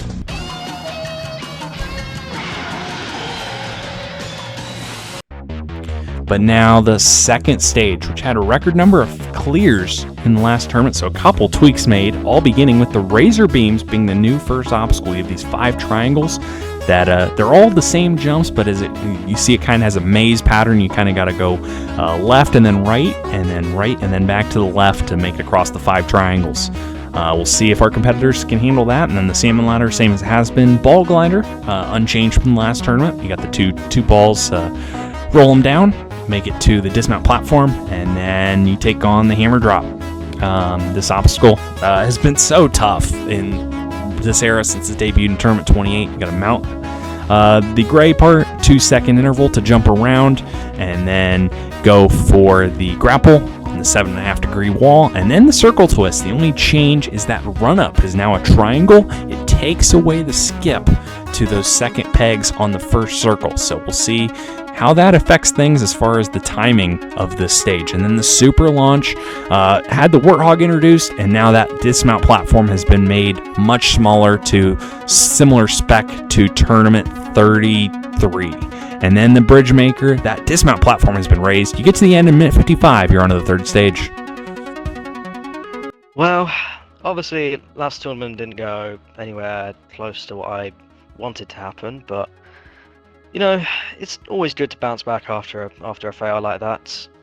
I wasn't sure I was going to make it this time, but ultimately I have. Stage 2, my main concern is the hammer drop.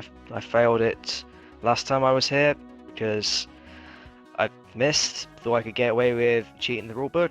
Ultimately I didn't. Thank you, Irish. It's the main obstacle that I think can really trip me up, but if I get through that, I honestly think this could be my best chance to get into stage 3. Yeah, that stage 1 went way better than the amount of practice that I put in should have showcased. I've been very out of practice lately. I haven't had a lot of time, so just being here is way better than I frankly deserve. So I will take that much. I am very familiar with all these obstacles. Irish has been very courteous as to not change anything while I've been away, really. I'm sure it was just for me. But because of that, I know that I'm capable of beating this stage. The question is genuinely just if everything comes together. Stage 1 went pretty smooth. There wasn't really anything that I struggled with. I was listening to Zelda music while I was doing it, and that really calmed my nerves a little bit. Stage 2, I can fail anything. I realistically probably not going to clear, but I'm going to try it anyway. This time I'm going to listen to Mega Man music, and hopefully that'll calm my nerves, so at least if I fail, my heart isn't like pounding profusely or anything. Coming back and defeating stage 1 after last tournament where I failed for the first time in quite a while definitely felt really good. It was a bit worrying because obviously the obstacle that I failed before was still there, and there were a lot of new obstacles that could have thrown a wrench in there. This stage I'm a bit worried about the third obstacle as per usual. I am hoping to get past stage 2 once again and get to the third stage and hopefully do good things. I haven't practiced this course much, so me clearing stage 1 was pretty happy. For stage 2, I want to get past 2.5. If I do, that's my personal best. And yeah, that's all I have to say. I think, well, stage 1 was so nearly a disaster class in so many ways. You know, I had a lot of I put a lot of pressure on myself. This is the first time in my entire jumping career I've had 6 stage 1 clears back to back to back. I've had 5 in the past and then bottled it, so for me it was very important to get over that number this time around. As for this stage 2, it could literally go anywhere.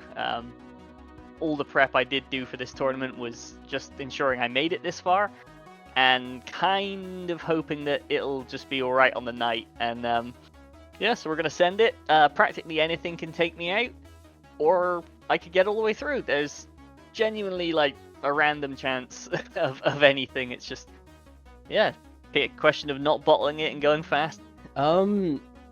I think stage 1 went pretty well. I tried a new strategy where I don't put as much practice in as I did for prior tournaments, but it paid off. This stage is obviously really difficult, with the time limit and the pressure and the obstacles. Again, obviously the ball glider is a big concern. Hammer drop, super launch is the one I'm most worried about because, again, jumping out very early is not something I'm good at. So hopefully it'll be enough to get back to stage 3 once again. Stage 1 was really concerning. Stage 2, I'm going in with the same amount of paranoia as Stage 1. I think that every obstacle can take me out, but I do think I have some degree of capability of clearing Stage 2. Obviously not as much as last time, since Stage 2 is a lot more difficult than last time. I'm feeling good, and I maybe think I can do it again if I don't slip in any obstacle. That's my first back-to-back clear. I'm happy to that. Was pretty lax going through that first stage. I didn't put a ton of practice into this tournament, but maybe that helped because not a lot is different, as most of you can probably tell. But regarding this stage 2, this is a mental game. I am more than capable of beating this. I just got to see how it goes. Now, if I was worried for stage 1 last tournament, I was 10 times more worried about it going into this tournament. I'm just happy to be here on stage 2 for my 19th time.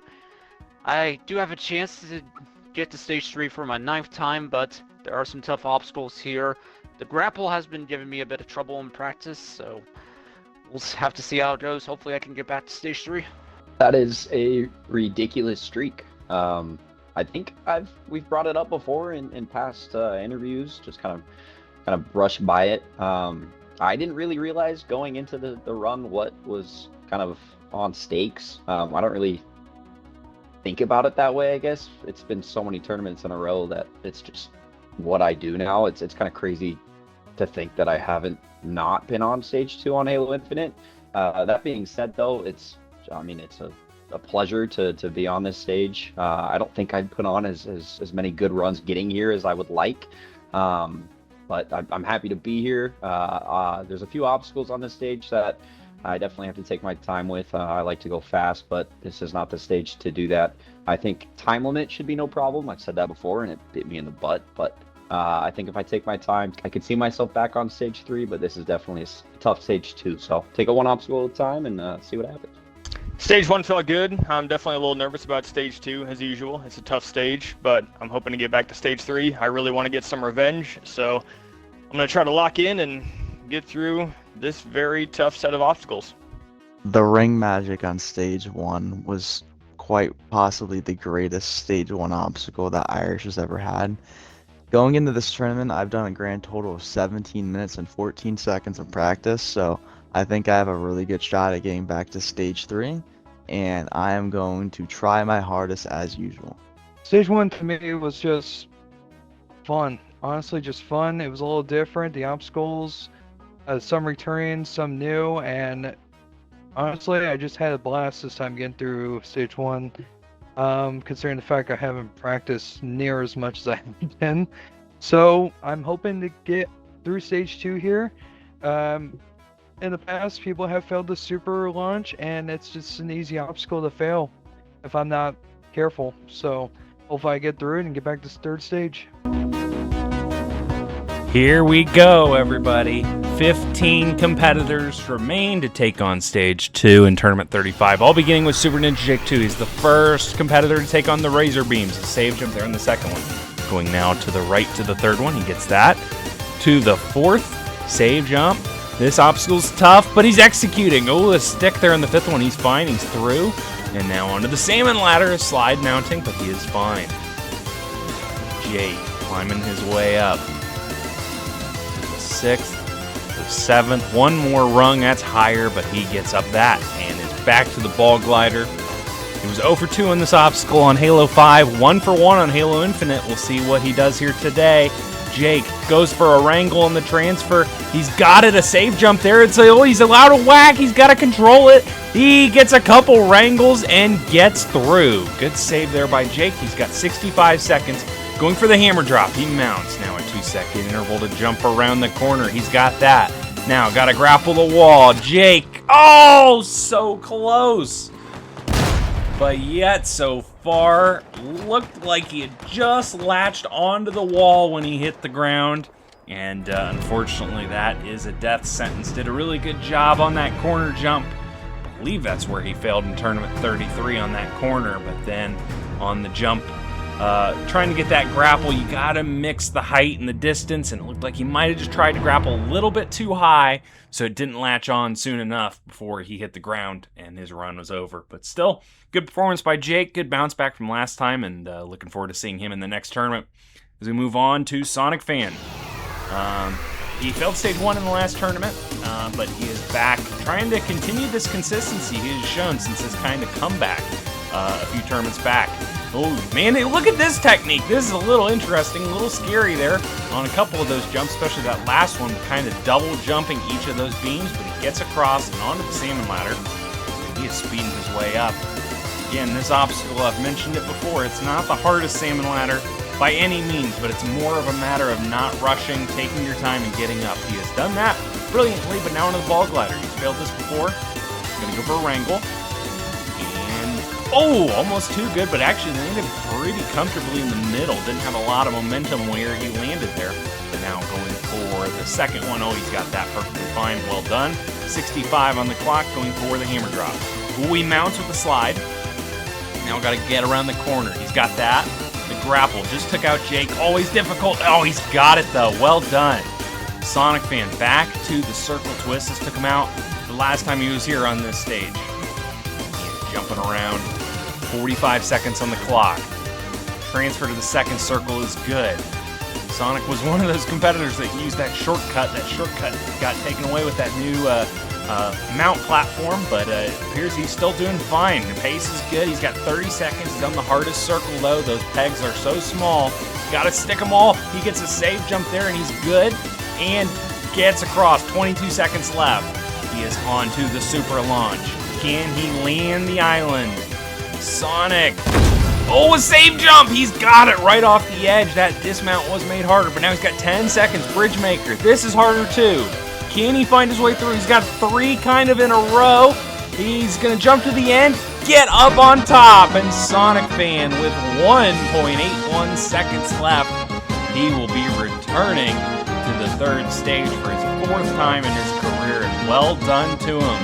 Did a good job keeping the pace up at the start of the run, took his time there a little bit at the end, and that's what you got to do to punch your ticket to the third stage. Well done to him. So now we'll see if Pedro Man can join Sonic. He had been so good on this stage, kind of in the middle or end of Halo 5, and really this game, it's been a little bit of a different story for him. Save jump on the second triangle, but good there on the third Razor Beam, going for the fourth, a save jump as well, taking his time just trying to get through this obstacle.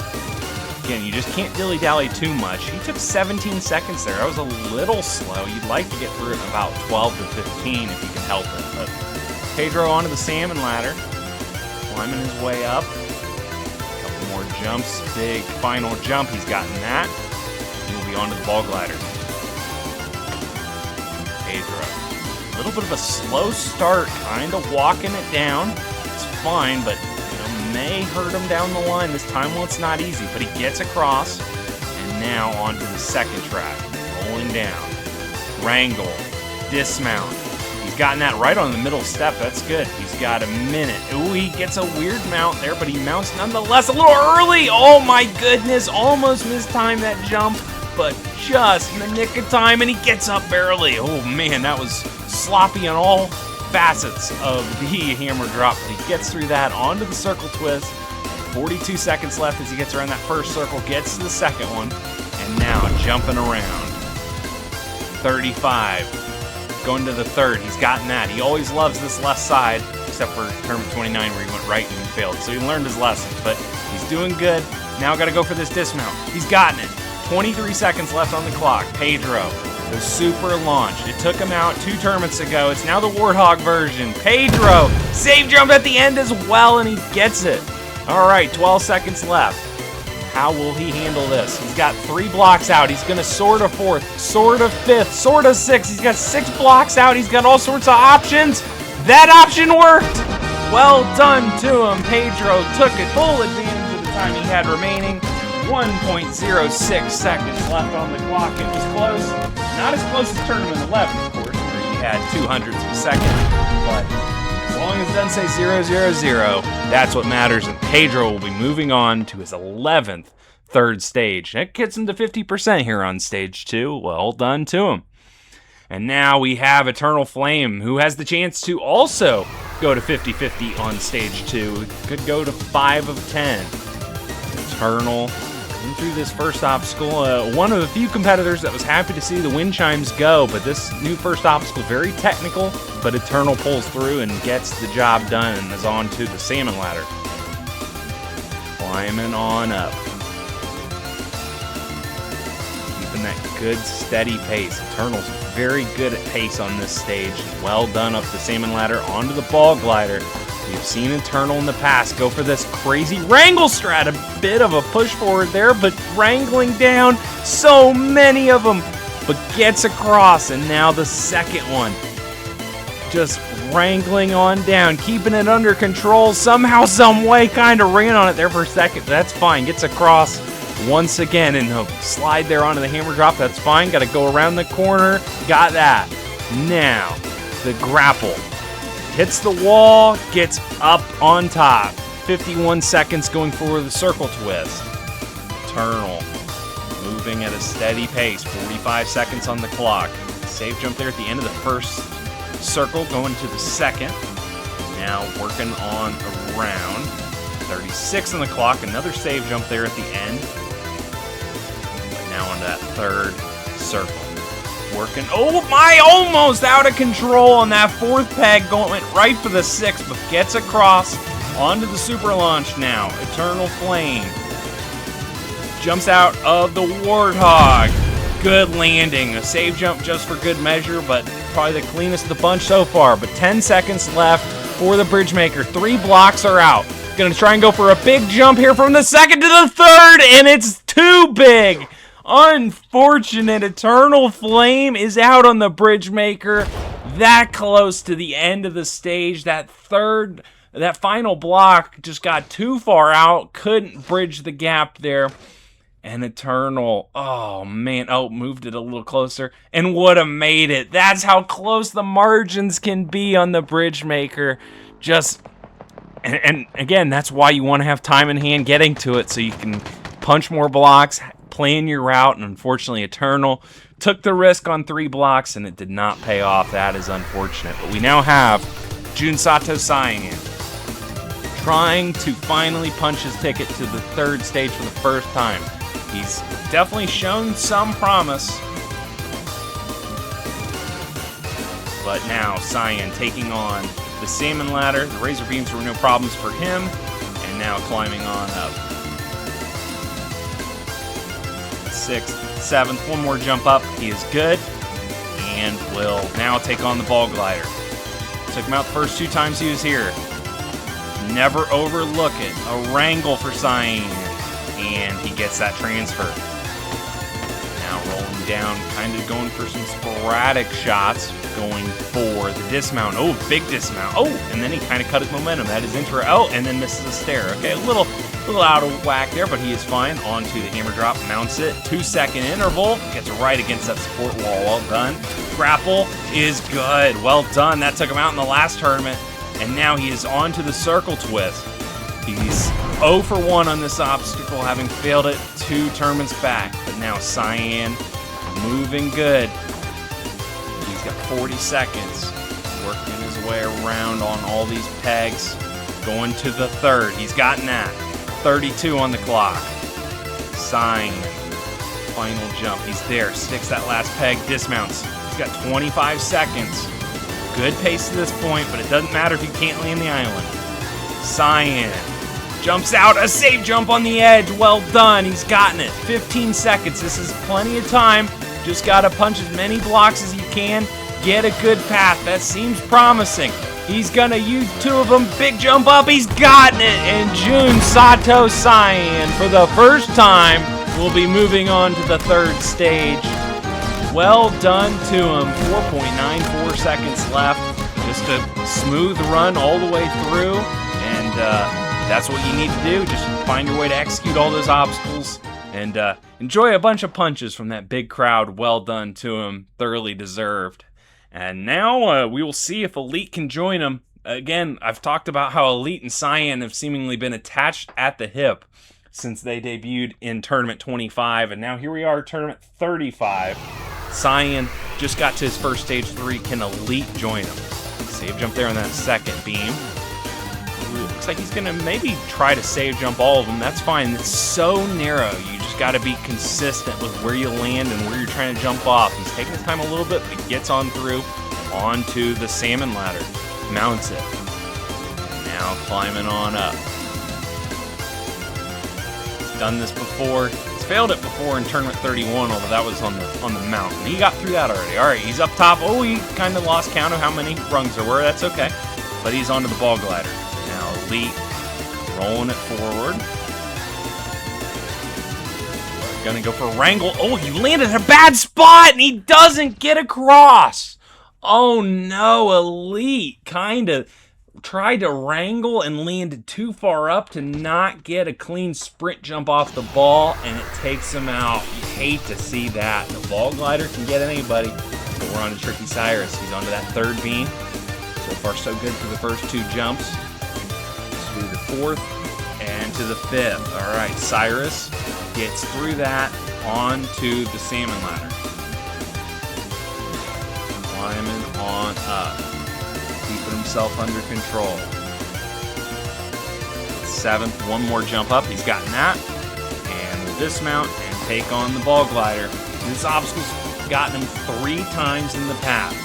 It has been a difficult obstacle for every competitor seemingly on this course. He gets the transfer across, and now the second track. Walking it in control, wrangle to dismount, perfectly fine, he gets across. And now 63 going into the hammer drop. Mounts it. 2-second interval to jump around. He's gotten that. Going for the grapple. He hits the wall. Weird lag there, that's fine. 51 as he's now mounting the circle twist. And kind of at an interesting diagonal angle there, whatever works. Again, we've seen all sorts of different techniques on this obstacle. Whatever gets you to the finishing platform on the other side is good enough. And he is to the third circle. Doing a good job across these jumps, keeping that pace up. Going for the dismount, gotten that. 25, similar pace to Cyan to this point, but now it is the super launch. Cyrus jumps out. Whoa, big lag! A good save jump there at the end, but he gets across. Oh, he's whipping a couple punches, trying to get these. Oh, 2 blocks! This is so risky! Cyrus is across. Wow, 2 blocks for Tricky Cyrus. He's completely ignored what I just said a couple of runs ago about punching blocks to build a smooth, easy path. He was content with the 2. He knew he could make it, and well done to him. We will see him on the third stage once again. And now it is Tunvi 101. He beat the stage for the first time in the last tournament. Was one of the 3 that we will see all in a row here. They've all made it back to stage 2 again. We'll see if they can deliver a repeat performance here. As Tunvi going through the razor beams pretty good, and across that in about 13 seconds. That's a good pace. He moved efficiently through that. And now the salmon ladder. Our competitors are handling the salmon ladder really well so far. Don't want to jinx him, but he is climbing his way up. One more big jump. He is up to the top and onto the ball glider. Oh, he's going to shoot it before getting on. Perfectly fine. Oh, he's a little all over the place. Got to keep it under control. Tunvi going for the transfer. He's gotten it. Okay. Not shooting the second one. Trying to... Oh, he's still a little all over the place, but that Asian connection, the internet, it's a little scuffed, I guess, but he gets across onto the hammer drop. Gets a good kind of bunny save jump to mount around the corner. Grapple to go. He grapples and gets through the only obstacle that has taken him out here on this stage. And now there's this stuff he's done 2 tournaments, or he did it in the last tournament. Tunvi with that skip there from the first to the third peg, perfectly fine. And now jumping his way around on the second circle.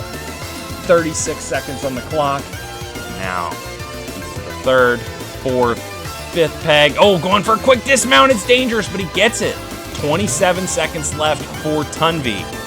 Can he mount the island? Nobody's failed this yet. Tunvi. Oh, what a save jump. Our competitors are getting some wild ones, but thankfully I didn't jinx him. He will not be the first today. And now this bridge maker, 12 seconds left. Oh, he's gonna punch a fourth. He doesn't seem happy. He wants to get one in the middle of those, I think. Oh my goodness, a big jump. He gets it though, and no landmine again. Okay, I'm not sure if we've ever had somebody clear stage 1 and stage 2 without a landmine, but that's what Tunvi's just done. But well done to him. Dangerous jump there to that final block, but found a way to get across and get to the platform, and that's what matters. Doesn't have to be pretty as long as you do it. So well done to him, and we now have Ravalis trying to keep this perfect record on stage 2. We'll see what he can do here. The Frenchman is going quickly here across these razor beams, save jumping and going right into it. That's a good technique and good execution. Ravalis onto the salmon ladder, a little close on that mount there, but now climbing on up. 5th, 6th, 7th, one more big jump up. He has gotten that and will dismount. 83 going into the ball glider, a little bit of a nudge. It's kind of the way people used to have to do it on Halo 5, a little nudge, and then now you can shoot the ball and keep it under control. A little close on that transfer, not the cleanest landing, but gets across. Good wrangle to dismount. 66 on the clock. Good pace to this point. Mounts the hammer drop.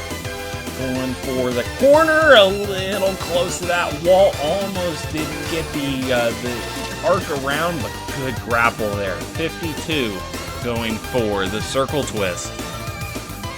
This obstacle has been failed so many times in Irish Warrior history, but our competitors are doing really well so far in Ravalis, keeping that speed up, executing the jumps to the third. These transfers have been so difficult, but our competitors are just making it look like a cakewalk in this tournament, and gets across 27 seconds. Super launch for Ravalis. Can he land it again? Good landing, well done. 17 seconds left, plenty of time. Ravalis will punch 3, seems happy with those, will go for it, and why not? Beautifully done. 6.72 seconds left. I think Tunvi might not love that clear time, but it's a clear nonetheless, and Ravalis in consecutive tournaments like Tunvi will be going to the 3rd stage. So well done to him. We already have 6 clears to this point. Fluffy B hoping to be the 7th. I was not an intent at a 6-7 joke, but I think I made one anyway. Fluffy B on that 3rd beam going for the 4th, and now going for the 5th. He's gotten that and will dismount. Fluffy, of course, has had the stage 2 kind of curse across a bunch of different courses, but finally broke it in the last tournament, hoping to suddenly start a stage 3 run, but first things first, got to execute all these obstacles. Salmon ladder, no problems there, and onto the ball glider. Ooh, kind of struggling getting it going here a little bit, but now it's going.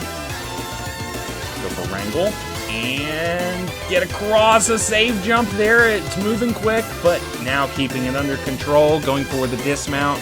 Fluffy gets across, 63 on the clock. And now the hammer drop. Oh no! A bad mount, and Fluffy B is out on the hammer drop. Maybe jumped a little bit too early. It is a big mount, and unfortunately, that you just hate to see it, but Fluffy B is out on the hammer drop, and we now have Rog. RPG 445 gets a good jump to the 2nd. He's to the 3rd. Going for that 4th beam. Now to the 5th, he's gotten that and gets across.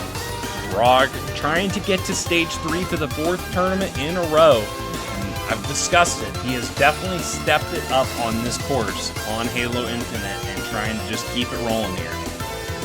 Gets up that salmon ladder. A bit of an interesting technique, kind of was jumping up and forward, but it worked out for him. I don't know if he's done that one before, but now onto the ball glider. Going down. Wrangle transfer, that ball dropped a good bit, but he still gets to the 2nd ball. And now rolling down the steeper track, no problems, gets across. 63, going to the hammer drop. Gets the mount that Fluffy could not. Now gotta go for the corner, get around, going for the grapple on the wall. Well done there. 50 seconds going into the circle twist. Rog has done it before. just gotta find a way to do it again. Jump to the second circle is good. 40 seconds left. Rog moving good. It's to the end of that second circle. Now we'll transfer to the third. It's on. It's to the third, fourth, fifth peg. A save jump there will set up this dismount. He gets across. 23 seconds left. First things first, gotta land the super launch. Jumps out. Rog, a save jump on the edge, but he's got it. A couple gunshots for good measure, too. He's got 10 seconds. He's punched two, he's punched a third. He's got to get one a little further out, seemingly. He's content with that. Oh my, it's right at the edge. Well done, good hit. Gets across. That was a critical block, seemingly. He needed a good final block, and he got it, and got another trip to the third stage. That is now 9 of the last 15 tournaments. Rog has made it to stage 3, following him starting his career 0 of 18. It's pretty impressive stuff by RPG445, and well done to him. And this takes us on to Fireball. We will see what he can do here. He's had a couple stage 2 fails lately, but again, his 17th tournament in a row on the second stage is so impressive. He knows his way around these obstacles, and so now we'll try to make the most of his 26th stage 2 attempt. Of course, him, Smokey, and Joey remain tied for the most stage 2s on this course with 26 in total. So, Fireball, just trying to keep this positive momentum going. He's going up the salmon ladder and up to the top. No issues with the first 2 obstacles. And now on to the ball glider. A little slow getting it going, but now is moving pretty good, walking it down. No wrangle there, but going to go for the transfer and get across. Okay, now going for the second track, rolling on down. Oh, he's going to wrangle this one. Okay, I thought for a second he was trying to be a wrangle traditionalist or something. But this jump is hard. He's failed it before a couple times, but he gets it. Going for the corner, gets that. Now got to go for the grapple. Gets a good one and is across.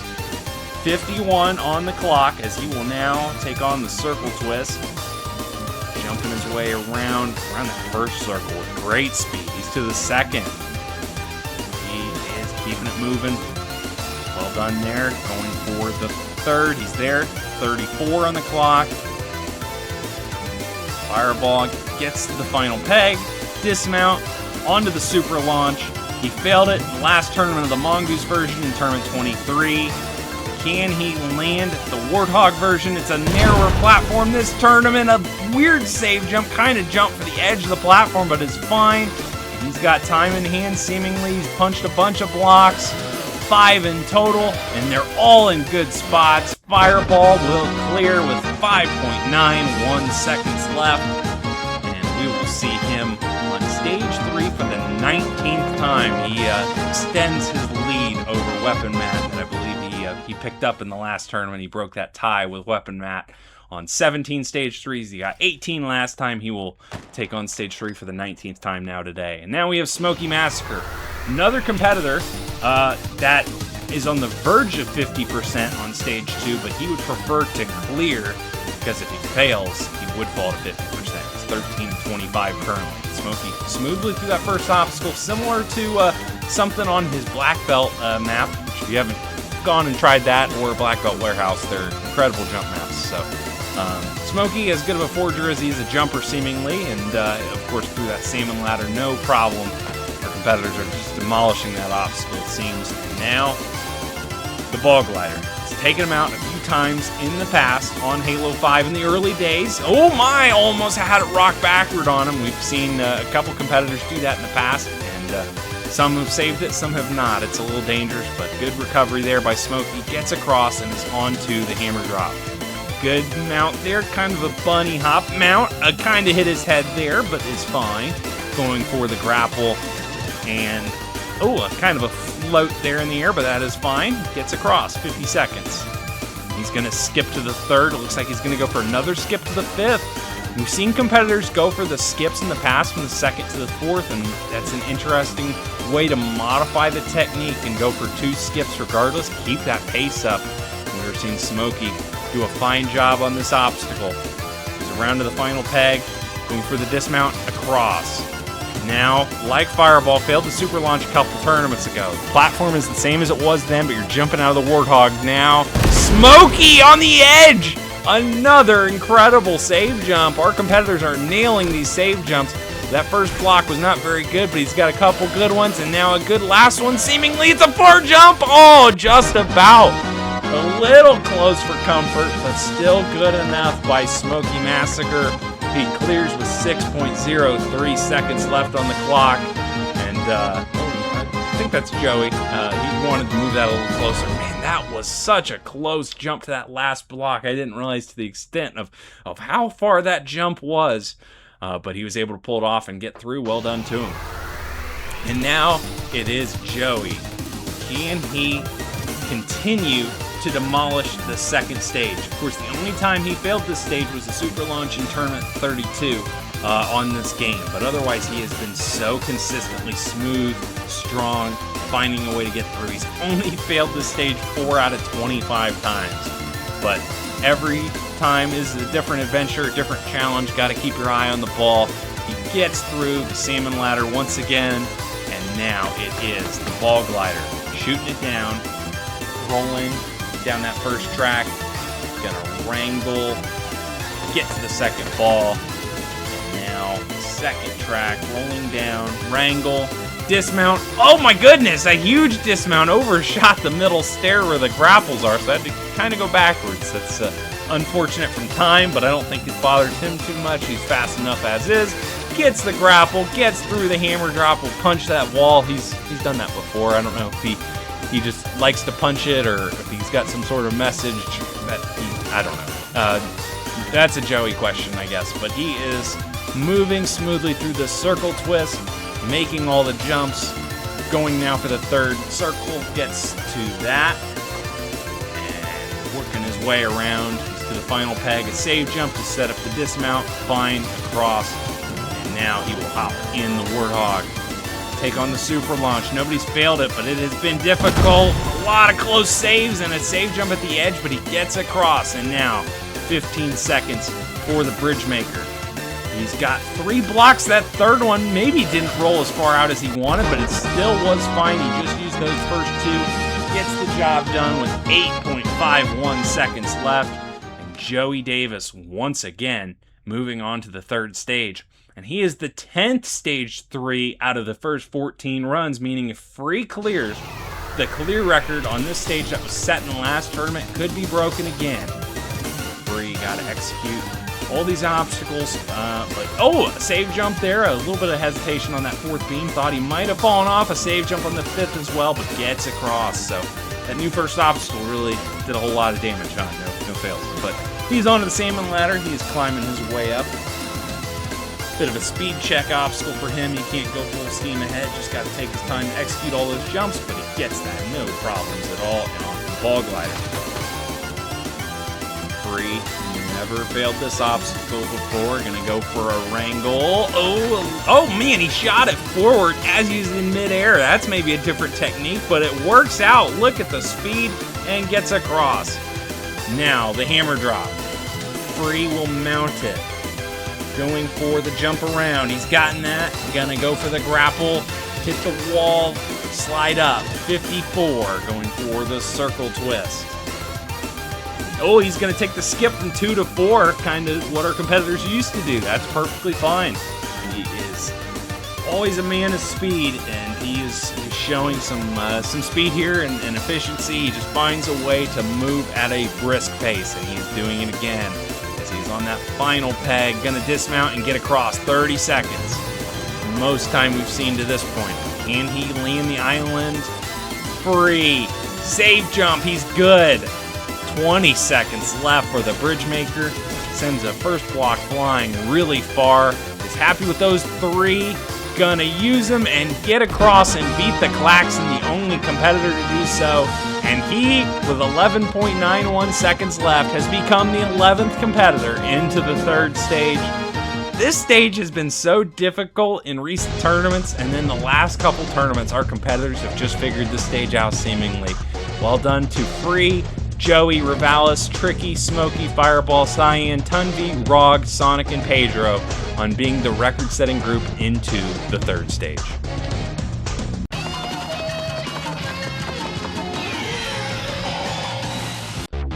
But now this stage that was so difficult in the last tournament, just 1 out of the 10 got by. We will see how these 11 will take it on. All begins with the Discus Maze. The only change here is that the switch and the block has been modified. It's on a similar mechanism to the one on stage 1 on the Ring Magician, or the Ring Magic. And so, yeah, that's the only change. Ring Magician was Joey's obstacle, of course, that I mentioned before. And then the Rumbling Hexagon was tough when it debuted in the last tournament. It is back, as well as the Swap Winder. You get by those, and of course the Rust Pole jumps that are always difficult that I sometimes fail to mention. But then it's the Ultra Cliffhanger. Of course, the moving ledges and those corner jumps are a staple part of this obstacle, as well as this Shin Cliffhanger jump. You got to jump really late off the angle to cover that giant gap. 2 upward jumps to drop, 1 more crazy jump across, and then 1 final corner in the other direction. You get through all that, you are on to the back half. You still have 3 obstacles in your way. The first of them is the spike wheels. This has been a very difficult obstacle for many competitors in this era. It took out Joey in the last tournament, and you just got to find a way to jump across those red spokes without landing on the white. And then it's the scrambled eggs. Of course, it's got buffed a few tournaments back. You got to jump up, down, right, and then left to cover the gap between the 5 eggs. And then it's the Golden Road. Once you hit the switch and the block drops, you have just 12 seconds to make your way across the 7 poles and make the final dismount before that block denies you access to the platform. But if you get to that platform, you're moving on to the final stage and will climb for total victory. I definitely got away with a fast one there by getting by that stage 2, considering its ever present difficulty. But I'm happy to be here. Yet again, Irish has been so kind to me specifically by not changing a lot, so I'm familiar with at least the majority of the obstacles that I'm going to be facing, which is the first few at best. My personal goal is to beat the Swap Winder. I think that I can. I have put more time into it. I actually understand the process now. That does not inherently mean that I will, but frankly, any result at this point is a success, so I'm playing with house money by now. I surprised myself by beating stage 2. I didn't think I was gonna do that. But yeah, on stage 3, I am scared about pretty much everything. I just hope I would like to get to the cliffhanger. That would be okay. I would just like to get there, but I don't know about the hexagon and the swap winder. So, I don't know. We're gonna see what happens. I'm gonna listen to some relaxing music, not let my nerves get the better of me. And at least if I fail, it's gonna fail because I screwed up, not because of my nerves. I feel very happy right now. As you know, I got my first stage 2 cleared. My second ever. I feel so happy about that. So personally, this stage 3, I don't have a goal. I just want to get past any obstacle, and if I get past 3.3, that'll be my personal best on any course. Also, I hope I don't fail the first jump, because no one wants to fail the first jump. Crazy how we had 2 stage 1 clears until number 27 to now be one of the most consistent competitors in this era. It feels pretty good, to be honest. Stage 3, obviously, massive deal. Stage 3 is the best stage on that, not last tournament though, because I absolutely sucked at that hexagon. But the goal is to get past it this time. I really want to beat Cliffhanger more than ever to become the first British competitor to beat a Cliffhanger on Irish Warrior, but the objective is to at least get past this hexagon and hopefully get an attempt at the Cliffhanger. So that's the ultimate goal.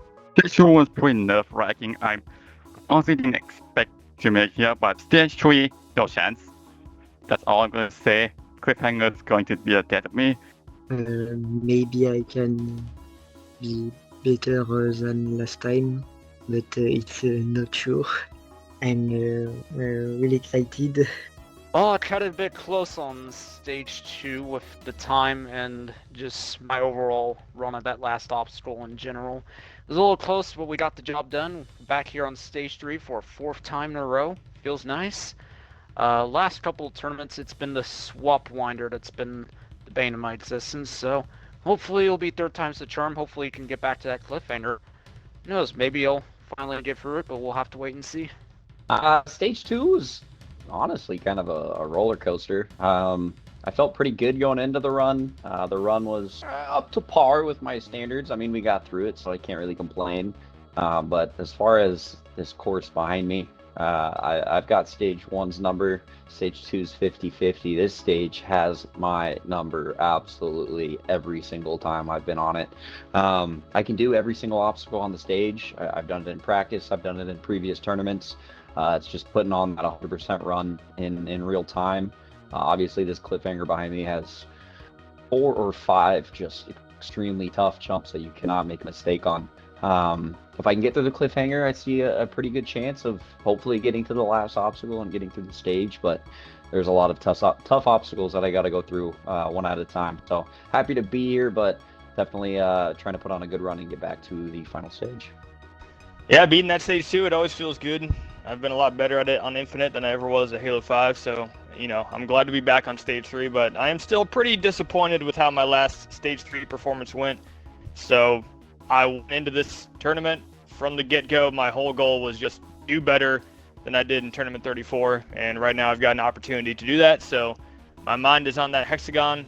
I'm going to try to get past it, and we'll see if there's any chance I could maybe get back to the final stage, but I'm going to give it my best shot.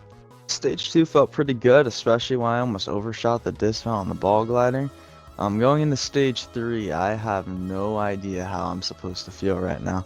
Feels like every tournament I get here, I should be able to beat it, but last tournament I failed the spike wheels. It was an unfortunate moment. I think I just wasn't in the right mindset. I was taking it for granted, but this tournament, I take one obstacle, one by one, and hopefully get back to stage 4 for a 9th time. I just felt really good on stage 2 today. I don't know what was about it. Here on stage 3, I feel pretty confident with the stage altogether. I'm not saying I'm 100% with it, but just from what I have attempted so far, it hasn't changed, but I definitely can do it again if I really try. All right, let's get down to business.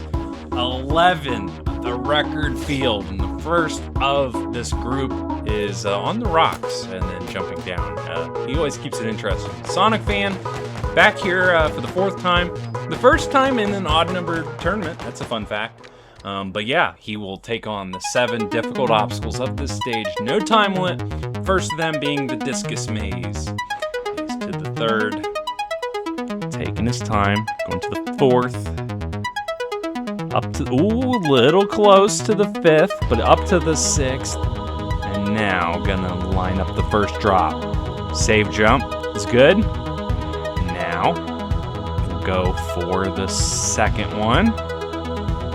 Gotten that. Jump up to the 9th. He's gotten it. And okay, oh, he's looking back.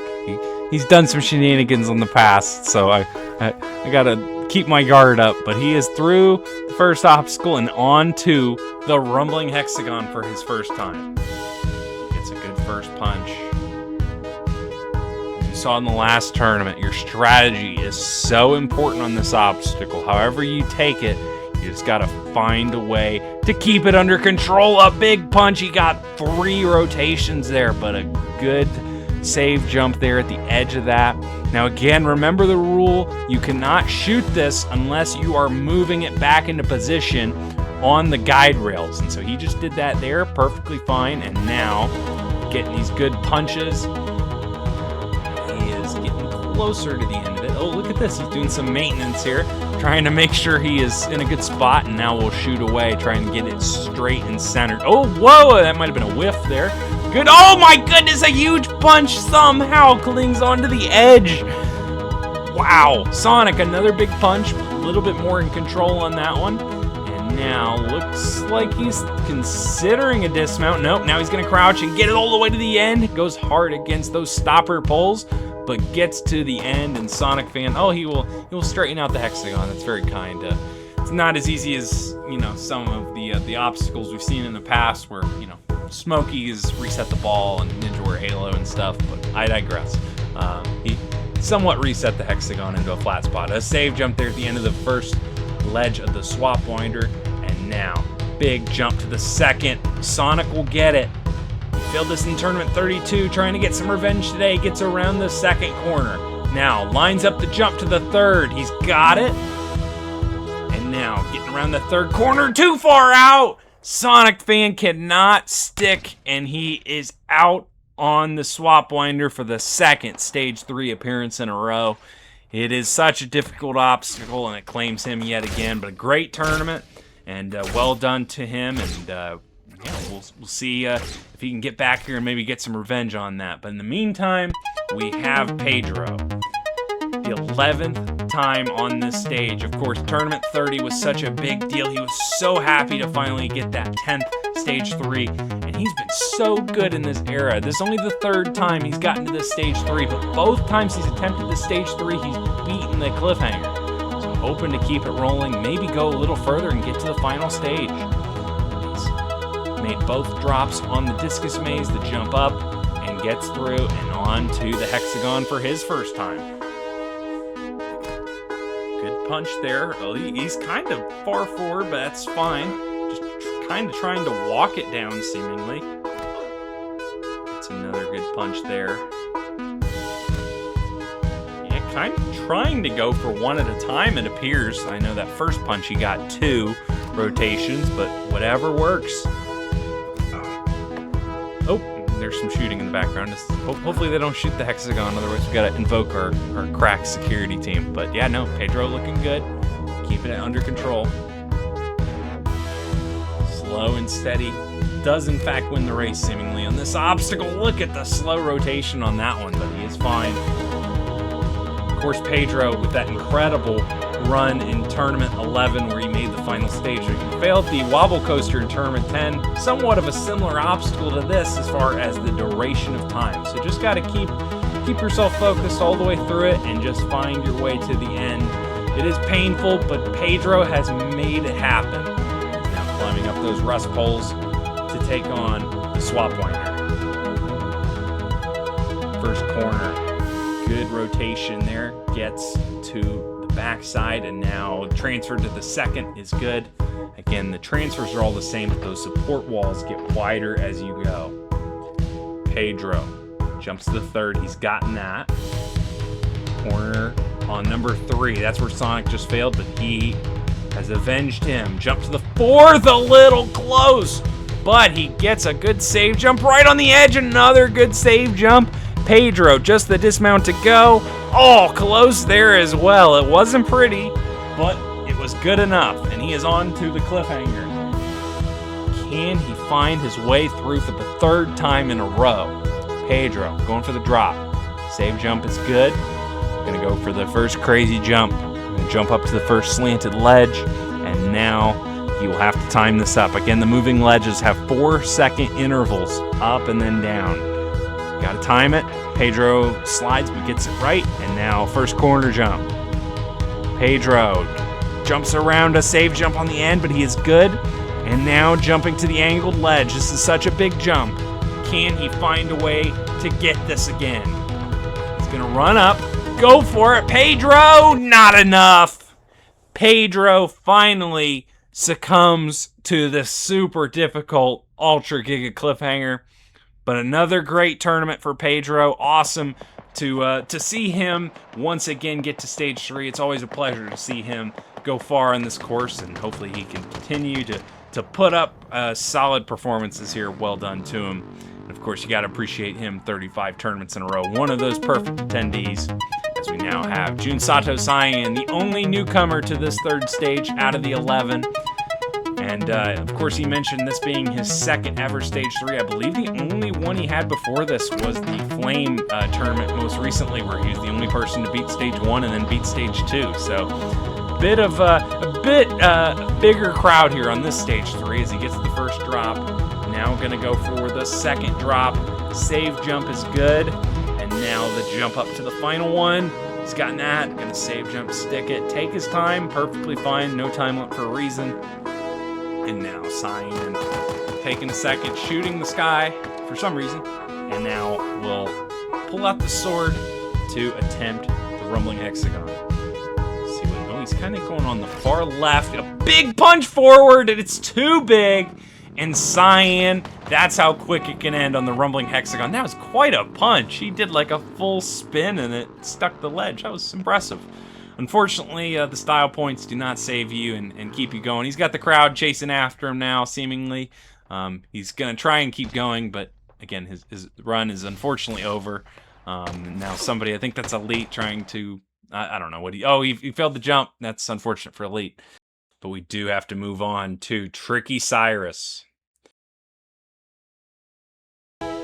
Cyrus taking on the third stage for his fourth time. Of course, last tournament went down on the hexagon like what we just saw from Cyan. He's going to go for that first drop, stick that. Going to go for the drop.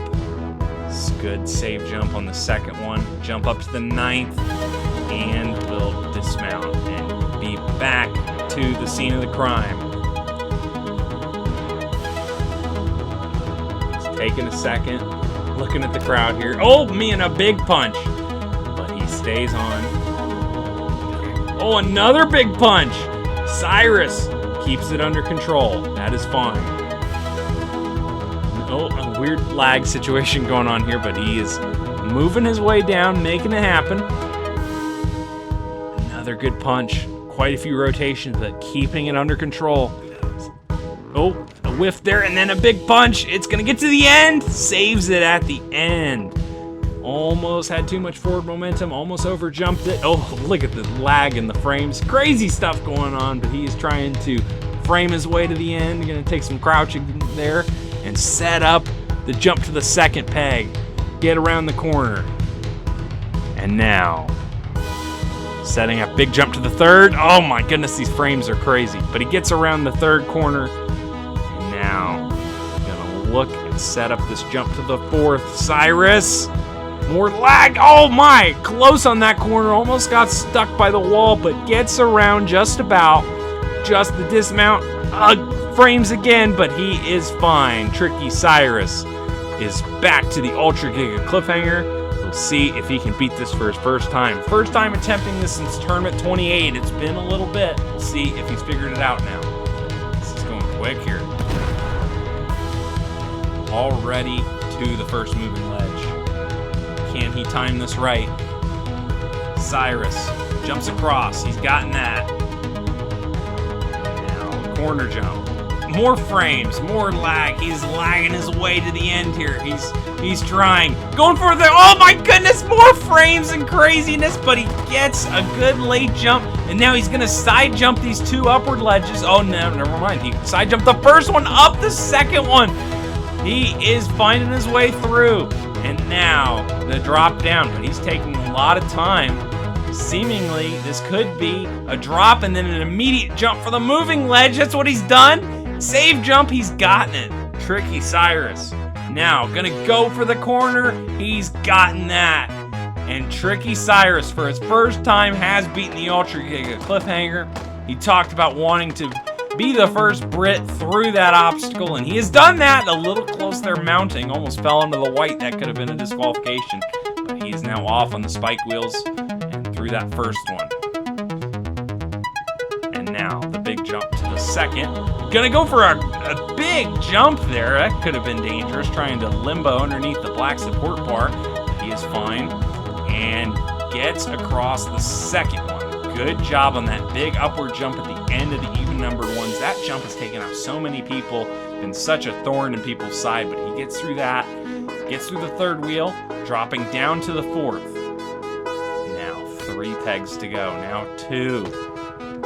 Jumps up, he's gotten it. Just 1 more to go. Tricky Cyrus has gotten it. He is through the spike wheels on his first time of asking. But now, it's the scrambled eggs. Such a difficult obstacle. Can he pull his way through? He's down to the 3rd.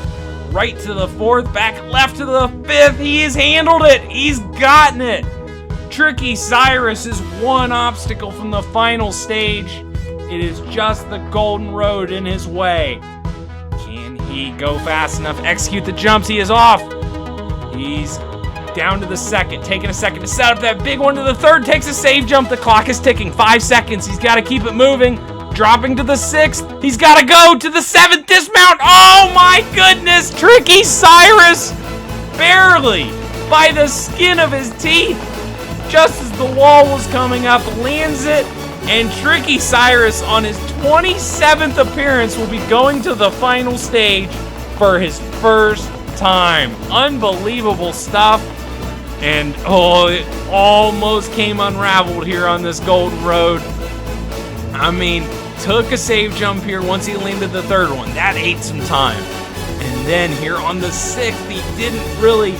Oh man, he took a second there right at the end. Didn't show the urgency that I would have hoped to see, but just barely found his way to the end. And you're going to see how close this is as the clock ticked down. Again, that jump to the third is so difficult. He made that, but then that save jump could have been costly. Found his way across the remaining jumps. The drop to the 6th. And then that big jump up to the 7th. Went right for the dismount, which he had to do. And look here, right as he lands it, if he would have been a quarter second slower, I think he would have failed. But instead, Tricky Cyrus is on to the final stage. And well done to him. On his 27th appearance, he will be an Irish Warrior finalist. Commit. Go, go, go, go, go, go, go. Let's go! Yes! Buzzer beater. Buzzer beater, dude! First person to beat the first stage go. of Irish Warrior. Let's go. Let's go, Cyrus! Ow, my heart hurts actually. Holy shit, ow. Holy sh**. No. Oh no. Come here. Ow, my Let's go. heart. Beat his ass again. Well, hopefully he's physically capable of doing the final stage. I feel bad for his pain and his heart pain. He might have been too excited, I guess. I'm not sure. But well done to Cyrus. He's opened the door, and we still have 7 more Stage 3 runs. Tunvi is up first, and we heard him not feel very confident on how he was going to do in this Stage 3, but we'll see what he can do. It's basically an identical Stage 3 to last time. Gets a save jump on that 7th one. Now got to hit that switch, lower the block. Drop to the 8th save jump. Ooh, a little close, but fine. And gets the 9th and gets across, and will now take on the hexagon. Tunvi will move at 1 on the first punch. Seems content with just 1 at a time. That is fine. As long as you find a way to not screw it up, but there's a double punch, kind of changing his technique. He might be getting a little impatient, but he's finding his way through. Now he's getting bigger punches. So, again, just gotta find your way to the end and keep your composure. Oh, and there's a whiff punch, but there's a good punch there to keep himself moving. This is an interesting run through this. He seems kind of indecisive and is almost experimenting, it feels like, with every punch he's making. Oh, there's a misfire there, and then a big punch. We've seen that a couple times on this run through this obstacle. But he's near the end. It tips forward, but then tips back. And, oh, it's almost at the support, and then it rocked back, but it's close enough to go for a nice, easy dismount. He's through the hexagon again. Climbs up to the swap winder. Tunvi. Around the first corner. Up the big jump to the second corner. He's gotten that. Tunvi, big jump to the third. All these transfers are so difficult. He's making them so far. The corner jump is good. And now the jump to the 4th. Tunvi's gotten it. 1 more corner. No, he cannot get around the hardest jump of the bunch. We've seen a few competitors fail that jump in this era, and Tunvi becomes the latest victim, and he will not get a rematch against the Cliffhanger today. That is unfortunate, but we move on to Rivalis. Just like Tunvi, got to the Stage 3 for his first time last tournament, failed the Cliffhanger. put up a fine performance, and we'll see if he can build on that here. But first things first, this Discus Mace made the first drop, he's made the second drop, and now we're going to jump up to the 9th and get across. Take a couple celebratory gunshots before going for the Rumbling Hexagon. Oh, pulled his sword out there. Interesting. I wonder if he was thinking about sorting it, but he's okay with going for just regular punches. That's totally fine. I mean, you can get plenty of distance with the punch. The sword is maybe a little bit more unpredictable as far as your power you're going to put under the hexagon, but whatever floats your boat. Ravalis moving pretty good so far. He's nearing the end.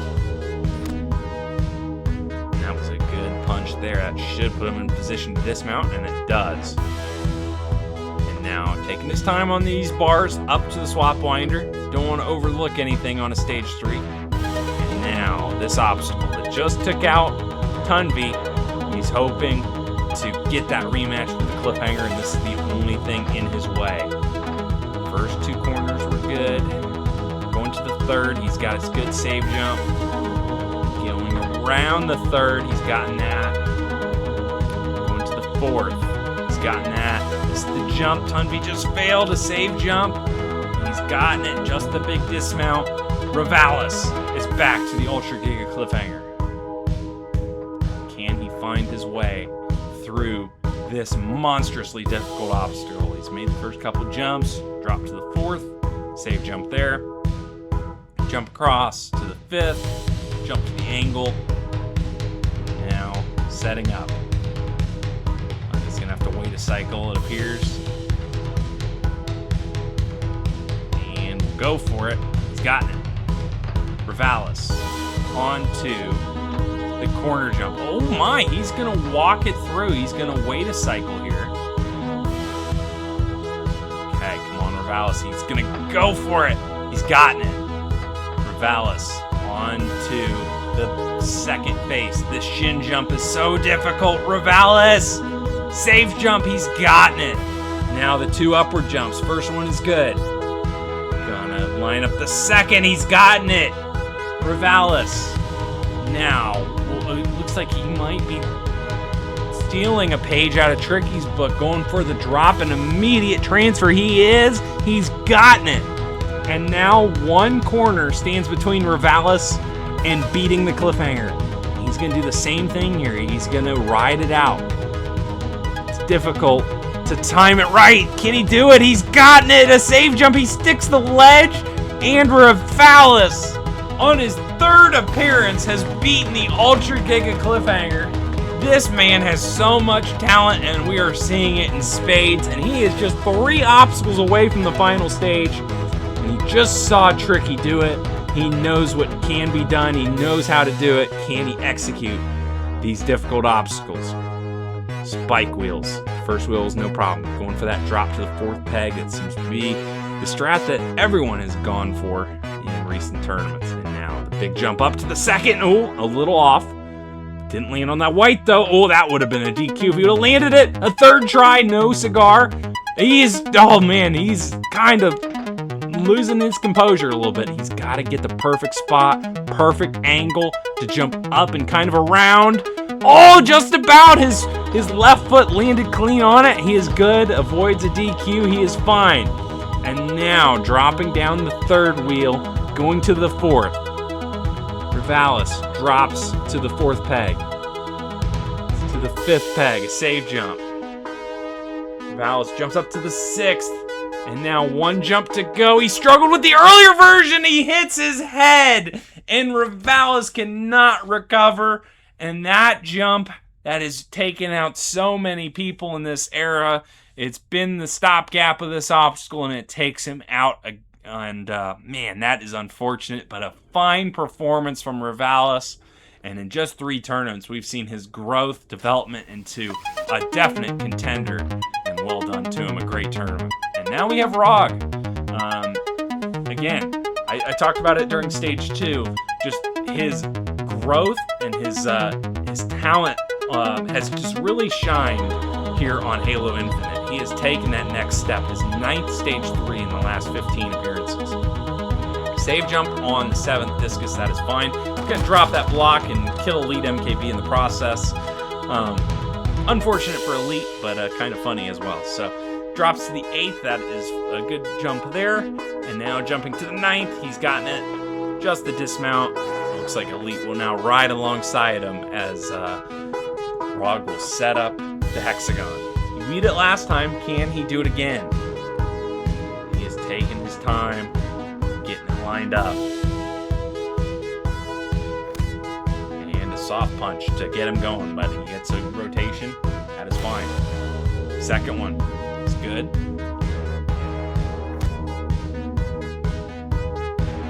He is being very methodical here. Does not want to make a mistake, have the hexagon go too fast out of his control. Oh, didn't tip forward there. There he goes. Oh, no, it didn't. It came back again. And this is where you can start to lose your composure. You adjust where you punch, and it sometimes then goes out of control. He is doing a good job.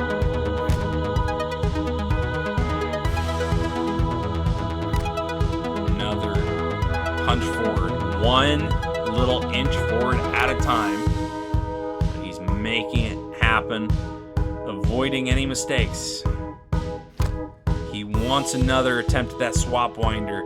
He's failed it 3 times in this era, and so would just love to settle the score with it back to 50% on it. He's 2 of 5 on that obstacle. Rog getting closer seemingly. Still got to go at least a few more rotations to even think about a dismount.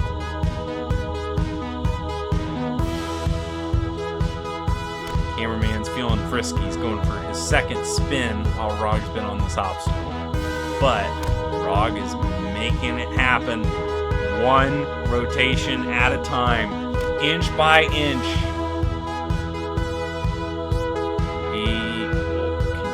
Try to move this a little closer, make that dismount a little easier. It looks like he's lining it up now. Oh, he's thinking about it. I'm not sure. He might go for another punch. I'm not sure. Now he's standing. Now, okay, come on. Okay, he is dismounting. He's across.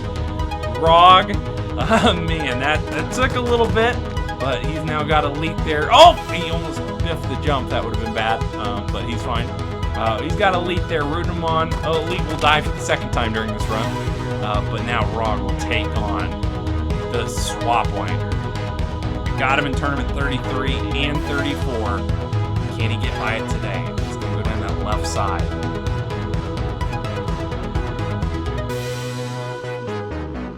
Rog setting up this big transition to the 2nd. He's gotten it with the slide. Corner jump number 2 is good. Now lining up the jump to the 3rd. Goes for it, gets across. 3rd corner is good. Now taking his time, getting his footing right, trying to get as far back as he can to get the full momentum for each of these transitions. To the 4th, he's gotten it. This last one has been difficult. He's failed it before. Tunvi failed it earlier, but he's gotten it. And now the dismount. Can Rog nail this? He's failed this before as well. Rog goes for it. He's gotten it. RPG445 has gotten his revenge from the last 2 tournaments on the swap winder. And he is back to the cliffhanger. 0 for 3 on cliffhangers on this course. He failed the Giga cliffhanger in the last tournament that was in, and then he's failed the Ultra in 28 and 32. So we'll see if Rog can put all the pieces together and find his way to the end of this obstacle. He's on to the slanted ledge. So far, so good. Now we'll time it up. Go for the transfer. Gotten that. Corner jump. Goes for it. Save jump is good. And now jumping for the shin ledge. He's gonna line it up. Rog goes for it. Not quite enough. Rog has become the second victim of that difficult jump today. Just not quite late enough. It's so hard. You got to get the perfect late jump to make it, and it wasn't quite good enough. And Cliffhanger takes out another victim. But we move on to Fireball at number 47. 19 stage 3s is impressive. His consistency in getting here is so impressive, but he just can't seem to close the door on this stage. In this era, he really has not gotten that close too often. Of course, he's only beaten the Ultra Giga Cliffhanger once, so would love to try to get back to those scrambled eggs, try to get to the last obstacle, and make a push for the final. Discus Maze is good, but now, oh man, he's struggling to get the hexagon going. Now finally finds his sweet spot, it appears. He's kind of punching sideways. That was a weird technique. He's kind of punching and then turning to the side. Okay, this is his technique. Whatever works, whatever keeps you on that hexagon, whatever you got to do works. He is making it down. So far, so good. Going for this turn method. Got 2 rotations there, but kept it under control. A huge punch, but Fireball saves it. Now another punch there. Taking his time. Oh, a big punch. Got 2 rotations, but got a good save jump at the end. And now gonna line up the dismount and get across, and he will take on the poles of death to get to the swap winder. Now Fireball gets around the first corner, lines up the first transfer, misses it! Fireball! An early exit, the swap winder. He's failed it before. He failed it when it was the last obstacle, and then of course he failed it in Tournament 29 when he got first place, but he's failed it again today. Did a good job on that first transfer, but seemingly didn't get anywhere near the momentum. He almost was crouched as he tried to go for that transfer and just didn't have enough forward momentum to make it across to that second set. And that is got to be disappointing for Fireball. His stage 3 frustrations have to continue today. But we now have Smoky Massacre taking on the Discus Maze. Once again, Smoky had been on a roll on this stage, cleared it in tournaments 31 and 32. Then, of course, had the super launch incident in 33. And then last time got back here and the hexagon took him out. But Cyrus, who failed the hexagon last tournament, beat it and then got to the final stage. So Smoky would love to replicate that. And here is his chance of redemption. Oh, soft punch there, it'll back up. Okay, that seemed like a better punch. He'll get the first rotation out of the way. He's maybe taking the Rog technique as slow and steady. Okay, bigger punch there. Almost went 2, but he will stay on land. Moving his way down ever slowly. Having it rock back on him a couple times, but he's keeping his composure. Oh, it tips forward. Okay, that one kind of sat on the edge there for a second. Yeah, he's kind of getting some slow tips, but he's getting just enough to get across. Although that one's going to back up, but he keeps himself under control. There it goes. All right. Taking a second to see how he's lined up. Don't want that thing to fall off the side. There's another added difficulty of this obstacle. He's looking good so far. Ooh, a bit of a soft punch there as I say that. Another one.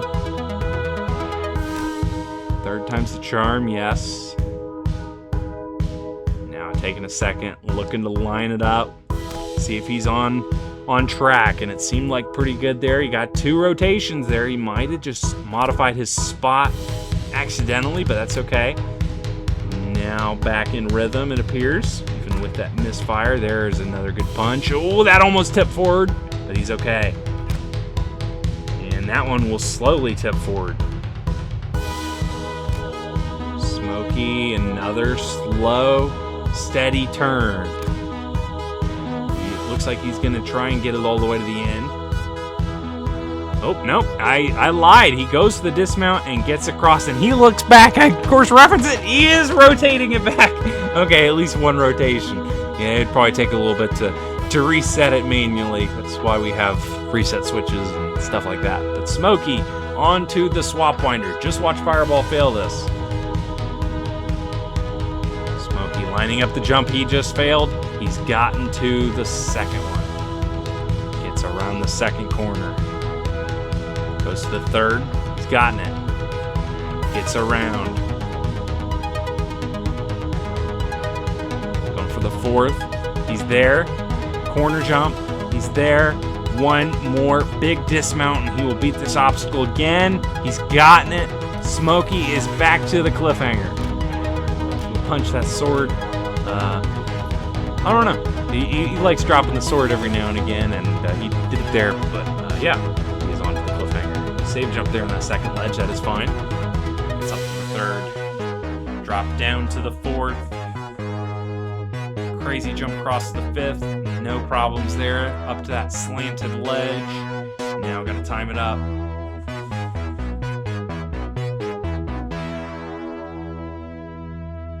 He's taking his time, getting the timing right. And he's gotten across. Going for the corner. He's gotten it. I believe that's the jump he failed in 27, but he gets by today. And now onto the shin ledge. This jump has been difficult. It's always difficult. Smokey, save jump. He is good. Two upward jumps now. First one, good. Second one, he's gotten that one as well. And now the drop. Save jump. First competitor we've seen not go for the immediate drop and then transfer, but he's going to run into the wall. Oh my goodness, look at the speed running into the wall. I'm not sure how he's got the timing. Oh, it's good enough. Wow. That was amazing. Going for the final corner. He's gotten it. And Smokey Massacre is through the cliffhanger once again. He is back to the spike wheels. Every time Smokey has beaten the cliffhanger in this era, he has gotten to the final stage. We will see if that will be the case once again. He's on to the second spike wheel. Fifth peg. Ooh, a weird jump to the sixth. Almost got caught in the corner there, but is fine. Made the seventh one, no problem. And now jumping across the third wheel. And he is shooting at somebody or something. I'm not sure what's going on. But yeah, now dropping on down to the fourth, the fifth. Much cleaner to the sixth this time around. Gets up to the seventh. Smokey Massacre is back to the scrambled eggs. This is his first time taking on this buffed version. Up to the second. Drop to the third is good. He's fighting his way through and gets across. Smokey Massacre is back to the Golden Road. Can Smokey beat it again? Get to his fourth final stage. Third of this era. Jumps up to the third. Was a little close, but he's fine. Gets across to the fifth, dropped to the sixth, sets up the seventh in the dismount, and he's gotten it. Smokey Massacre once again delivers on stage 3, and for the fourth time in the last 11 tournaments, he is an Irish Warrior finalist. Well done there. Executed all the obstacles, and we will see what he can do on this final stage and see if he's learned from his prior mistakes. But now there are just 2 men left, and we have 2 finalists, so have the chance at 4. Could set the new final stage record. But first man up is Joey. Of course, Smokey, Joey, and Free are the 3 that got to the final stage in Tournament 25. Can they replicate it in Tournament 35? Joey, of course, had his battles with the discuses back on Halo 5. He seems a lot better at it now on Halo Infinite. Gets the first drop. Gonna hit the switch. Go for the second drop, save jump there, jump up to the 9th and get across. Joey Davis onto the hexagon. Big first punch, and we'll get 2 rotations. Another big punch. Another big punch. He's good. All right. He's making his way across. Of course, Joey beat the stage in 3 appearances in a row from 30, 31, and 33. But then Spike Wheels got him last time. He said it was a lack of focus. We'll see if he can keep it all together here. And well done there on the hexagon. Really no issues. Good pace. On to the swap winder now. Jump to the second is good. Second corner. Jump across to the third. Gonna take a safe jump there. Totally fine. Now we're gonna line up the jump to the fourth. Save jump. He's gotten it. Around the fourth corner. One more dismount to go. He's gotten it again. Very cleanly. And now the cliffhanger. Horizontal jump, and then the vertical jump, and then drop down. Joey's done this all before. He knows what's going on here, but he's got it. Now time up the moving ledge. 4-second interval each way. Goes for it, gets on it, and now got to time it up to go for the corner jump. Gotten that. Jumps across to the shin ledge. This jump has been difficult. Joey, save jump on the edge. He's fine. He likes going for that short run up. Just maybe helps him get the full late jump, but he's gotten that. The 2 upward jumps are good. The drop down, he's going to stick that ledge. And now, of course, we've talked about Smokey and that kind of whip into the wall strat. Joey's going to go for it too and get it. Joey Davis will now take on the final corner. He failed it in 27, but gets by in 35, and he will go right into the spike wheels. He means business. He wants his revenge right here, right now. First wheel, no problem. At the end of the fourth, now to the fifth, sixth peg. One more jump up, and he'll be through this one. That's good job there. Quickly across the third wheel, across to the fourth, dropping down,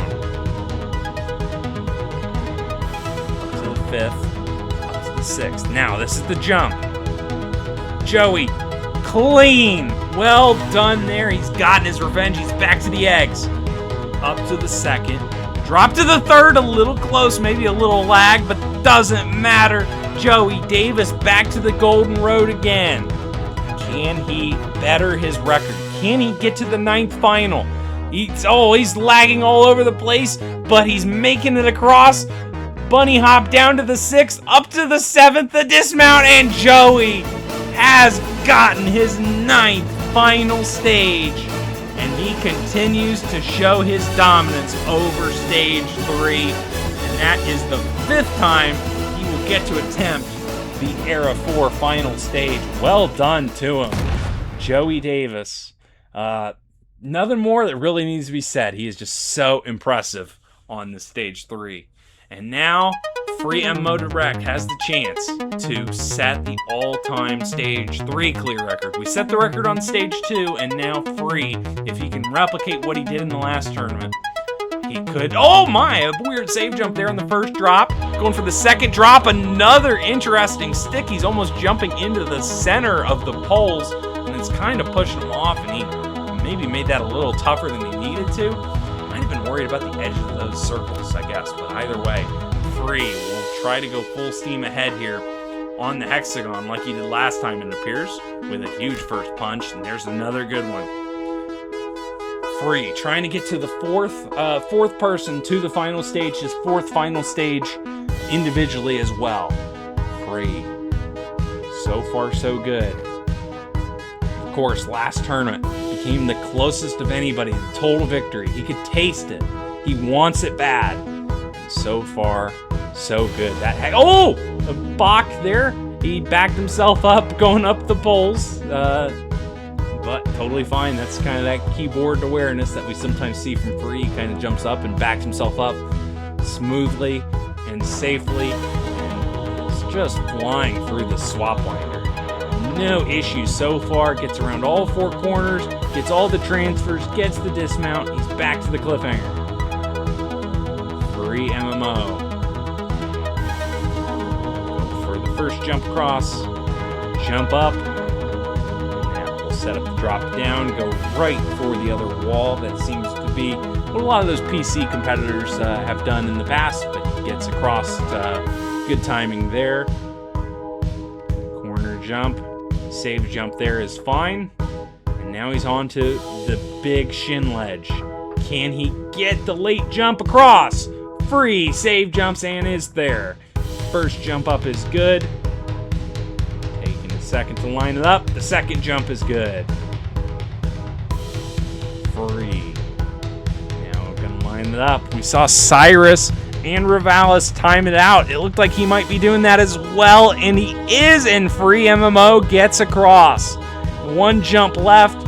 Free has beaten the cliffhanger once again, and it's back to the final 3 obstacles. He's done this a few times in the past. He knows what's going on here.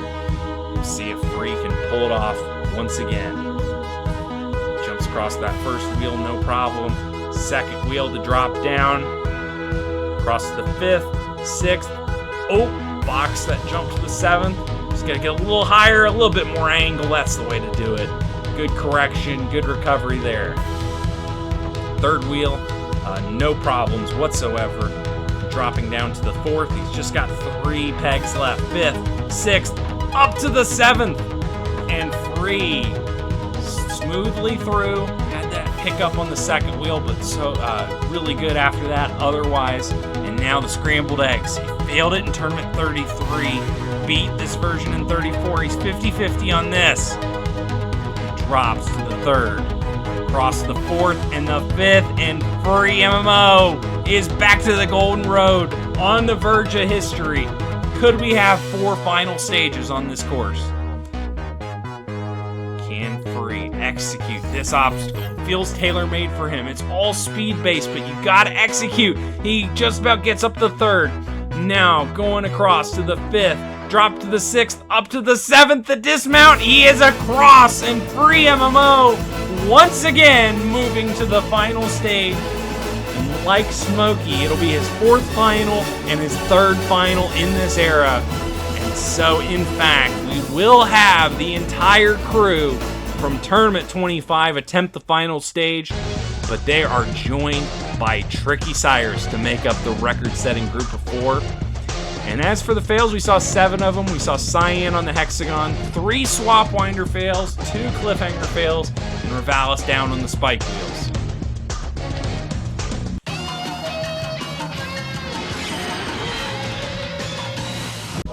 So it all comes down to this, the final stage. 4 competitors will take on this monster.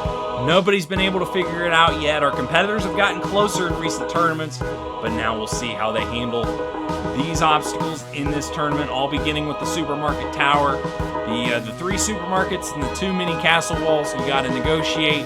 Keep the speed up to give yourself time to get through the final 2 obstacles. Once at the end, you jump to the pole and then jump to the switchback ledges, jump back and forth, cross, and then get onto the cubic chaos. Those 18 cubes, you get the first 9 on the first wall. From there, you have to go for the jump across to the other tower, make your way up the next 8, and then from the next gray cube, you jump to the gold one. If you can get to that buzzer in 2 minutes and 5, you are a grand champion.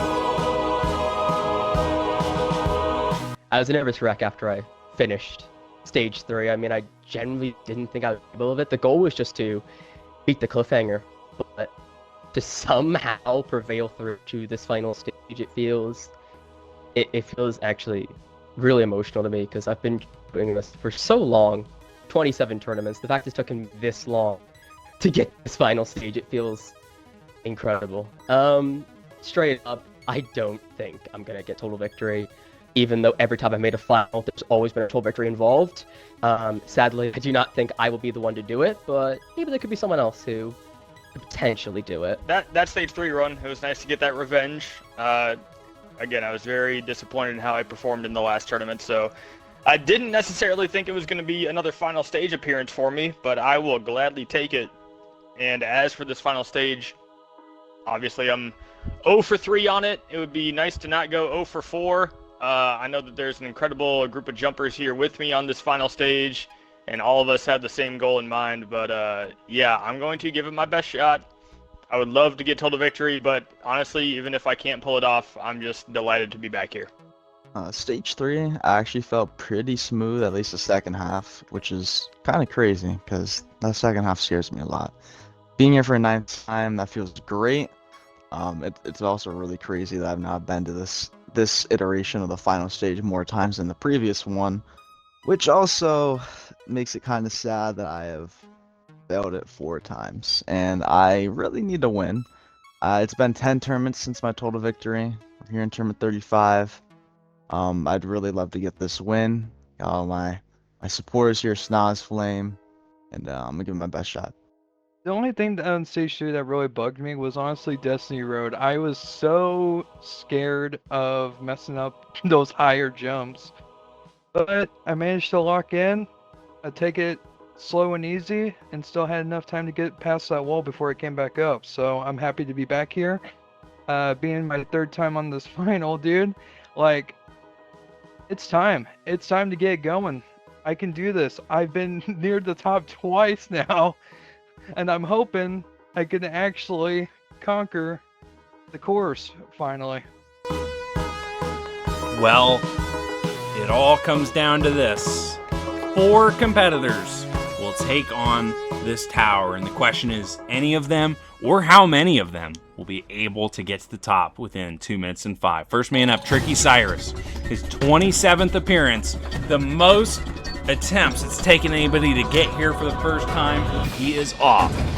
So far, so good through the first 4 walls. Again, the walls get slimmer, or less room to negotiate around the last 4 corners on each one of those supermarkets.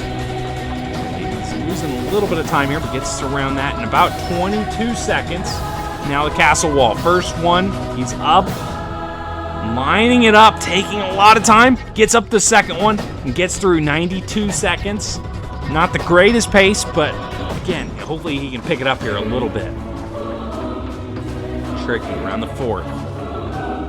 Around the 5th. 80 seconds left. Again, you want to be shooting for getting to the second obstacle with about 50 seconds left. And Tricky's going to have to put it into overdrive to get there. A save jump on that first peg. Another save jump. These jumps cost you time.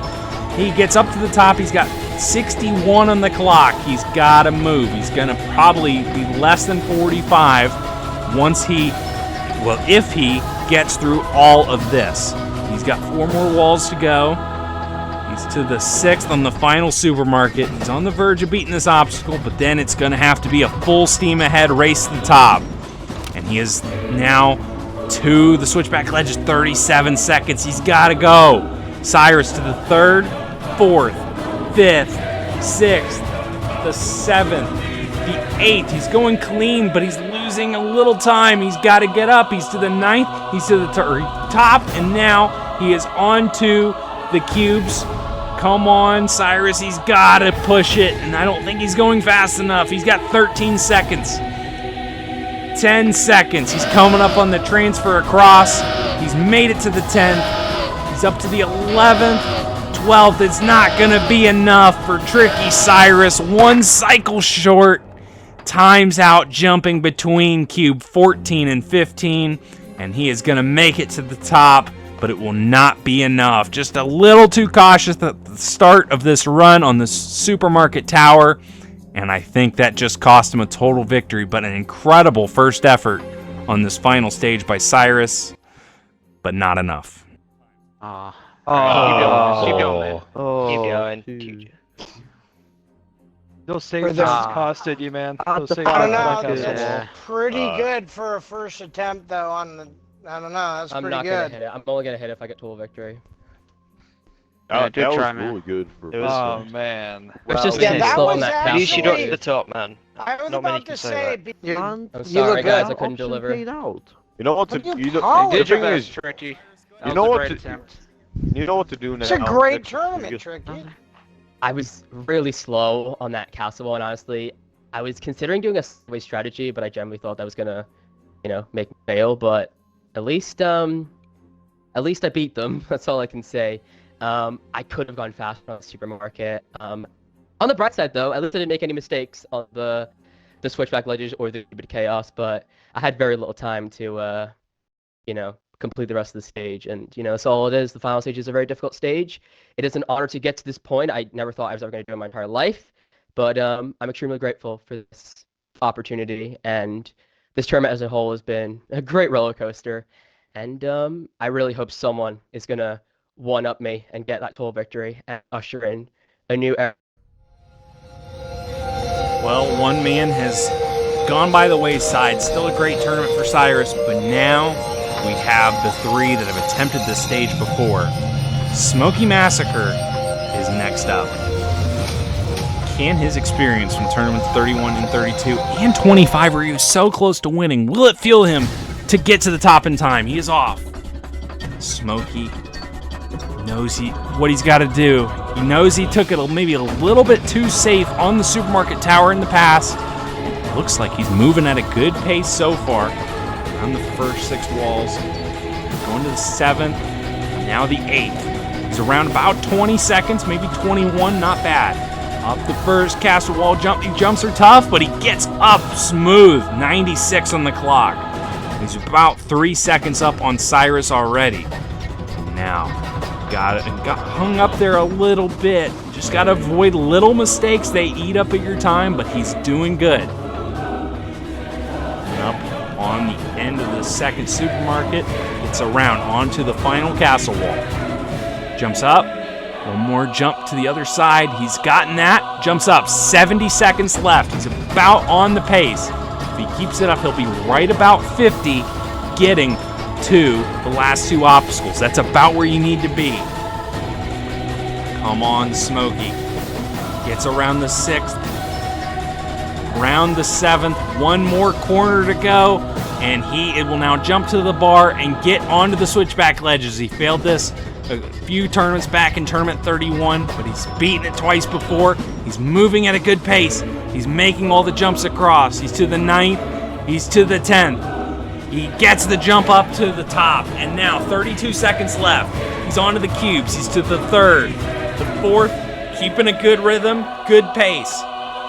Come on, he's moving good. He's almost to the end of the first tower. He's got to transfer. 18 seconds left. He's got 8 jumps left. Smokey to the 12th, 13th. He's got 1 rotation to go. 10 seconds. He's 2 jumps away. He's at the top. He save jumps. That's costing him time. He gets across the gold block. He runs to the buzzer. And Smoky Massacre has achieved total victory after he deserved it in tournament 25. Oh my, what a run. 1.16 seconds left. He almost threw it away. He save jumped on that second to last block when he could have just gone full steam ahead.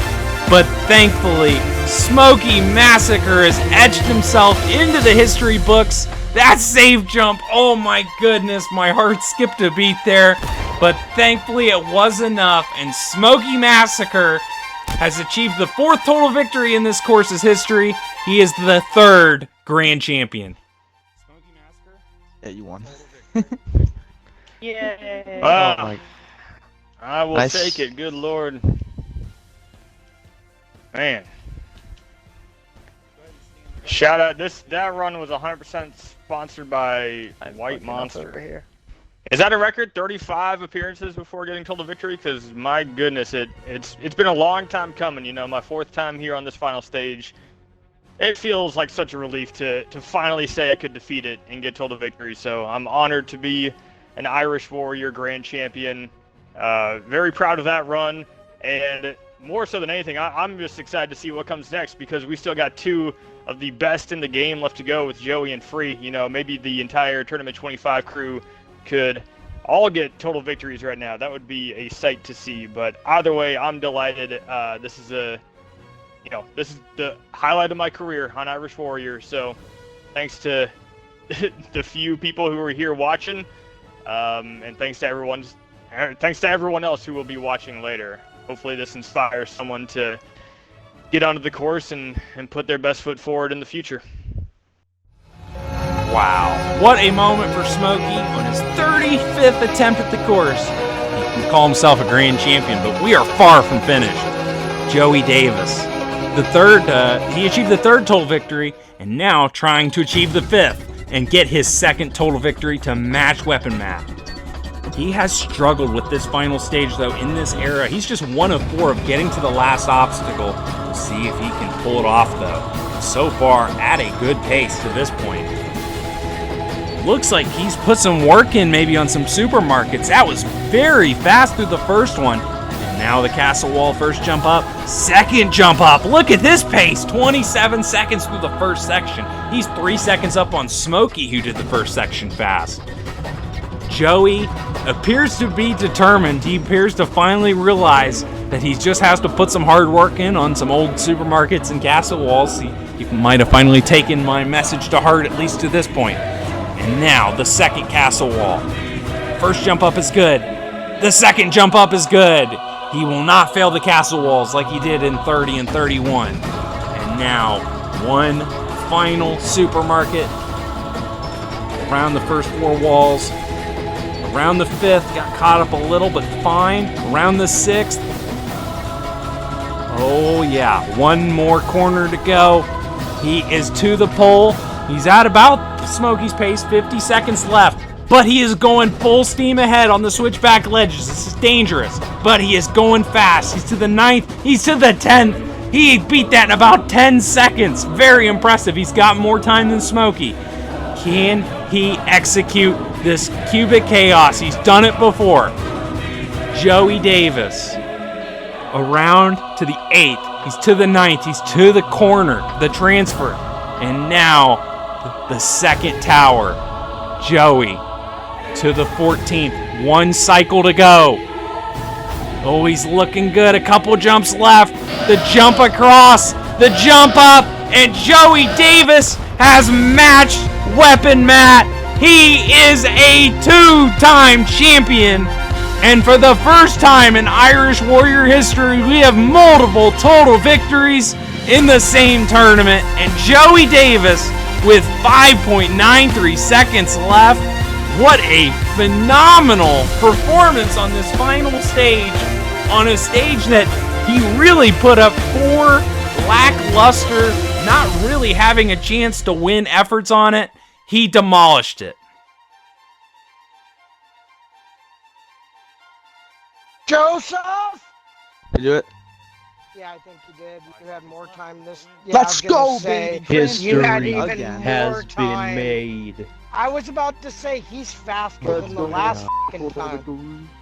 I was going to text you, Oh message my you, Irish, God. and say I'm so confident he's getting total victory this time, and I didn't message you.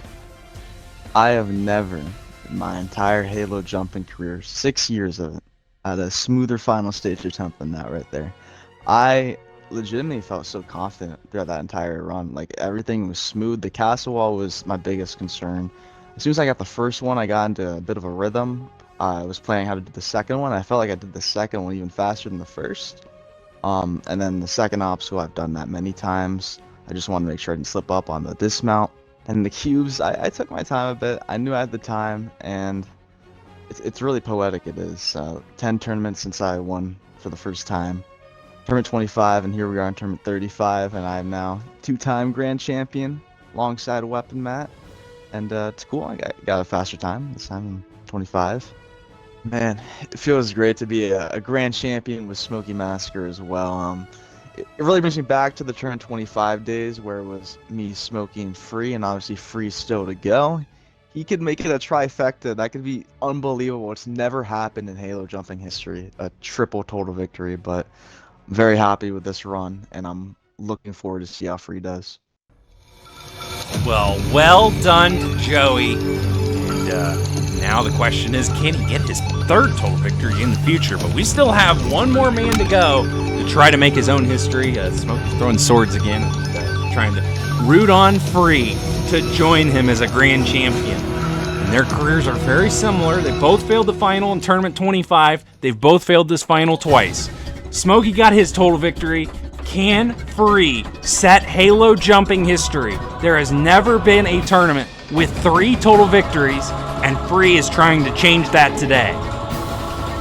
So far, his pace is good. Getting around these corners, getting caught up a little bit, but not bad, about 20 seconds. Now the first castle wall setting it up, gets the second. Oh no! A mistake! Oh no, Free! And now he's got to step it up. Okay, he gets up, didn't lose a ton of time, but probably lost about 4 or 5 seconds, and that's what cost him last time. But now he knows he's gotta be perfect from here in. And actually, he is moving pretty good. 80 seconds. He's maybe a couple walls behind where Joey was to this point. So just gotta keep it going. Now, can't afford a mistake here. Gets up to the second, up to the third, a lot better. 66 on the clock. Come on, Free. Moving around these walls. Minute left. Free running down to the 6th. 2 more to go. Actually, he's done a great job going fast, making up time. He's got 45, not the most time, but he's just got to keep it moving, and it could be obtainable. 40 seconds. He's making his way up, avoiding the slips. The slip cost him on this obstacle last tournament, but clean today. 31 on the clock. He is on to the cubes. Cameraman went the wrong way. That's unfortunate, but he's on to the 5th, the 6th, the 7th, the 8th. Oh, a save jump! Oh boy! Almost slipped up, but he is fine. He's got 15 seconds to climb this second tower. Come on, Free. He is so close. 1 cycle to go. He's a couple jumps away. He's got to jump to the gray box, up to the gold box, up to the top, and up to the history books. Free MMO Direct achieves total victory and becomes the 3rd grand champion of this tournament. Unreal, unfathomable. Free MMO was able to overcome this slip early in his run and somehow recover, get to the top, and become a grand champion. Just well done to him. Great composure and great job by him to find his way to the top and achieve total victory. Nice save. Come on, Free. Doing great. Come on. 3. Go! Let's go! Let's go! Let's go, Free! Free! Let's f***ing go! Let's go! Yes! Way to go, Free! And Free breaks through on one of the bigger courses. Look at you. Free! Congratulations. Well deserved too, Free. Dude, it feels so amazing. 3 times on this tower, dude. 3 times. I finally got it. Oh my god. The slip up on the castle wall, honestly, I didn't think it was going to affect me that much, because I corrected it really fast after I fell, and I just kept moving at the pace. But I noticed I was also getting stuck on the walls a little bit going in and out, so I didn't know if I was actually going to make it on time, let alone get all the way to the top without making much of a mistake. But yeah, the effort I've put into these courses the last 3 years has finally paid off. Well, I'll just say, I definitely wore my number proudly this tournament, being number 50 and getting the total victory. I felt amazing with it. But I did not expect 2 people before me to get also total victory. I also am sad for Cyrus that he couldn't join us up there. Very sad. But it's an amazing day. History was made. Like, you had 4 finals. First time you've had 3 people achieving total victory. Like, it's a one-of-a-kind tournament, and I don't think it could have gotten any better, to be honest with you. And I think this new era is going to be a much harder course. Like, it's been 10 tournaments since Joey did it, and since we all did it now, I'm hoping for something more challenging in the future. Well, what a way to end an historic tournament. Not only did we see a total victory achieved, but for the first time in Halo jumping history, 3 Grand Champions. Smokey and Free for their first time, and Joey for his second time. And really, the whole field put on fantastic runs. Again, a Stage 2 clear record and a Stage 3 clear record as well. And with that, an incredible tournament and an incredible era of 10 tournaments has come to an end. But this just means Era 5 is now on the way.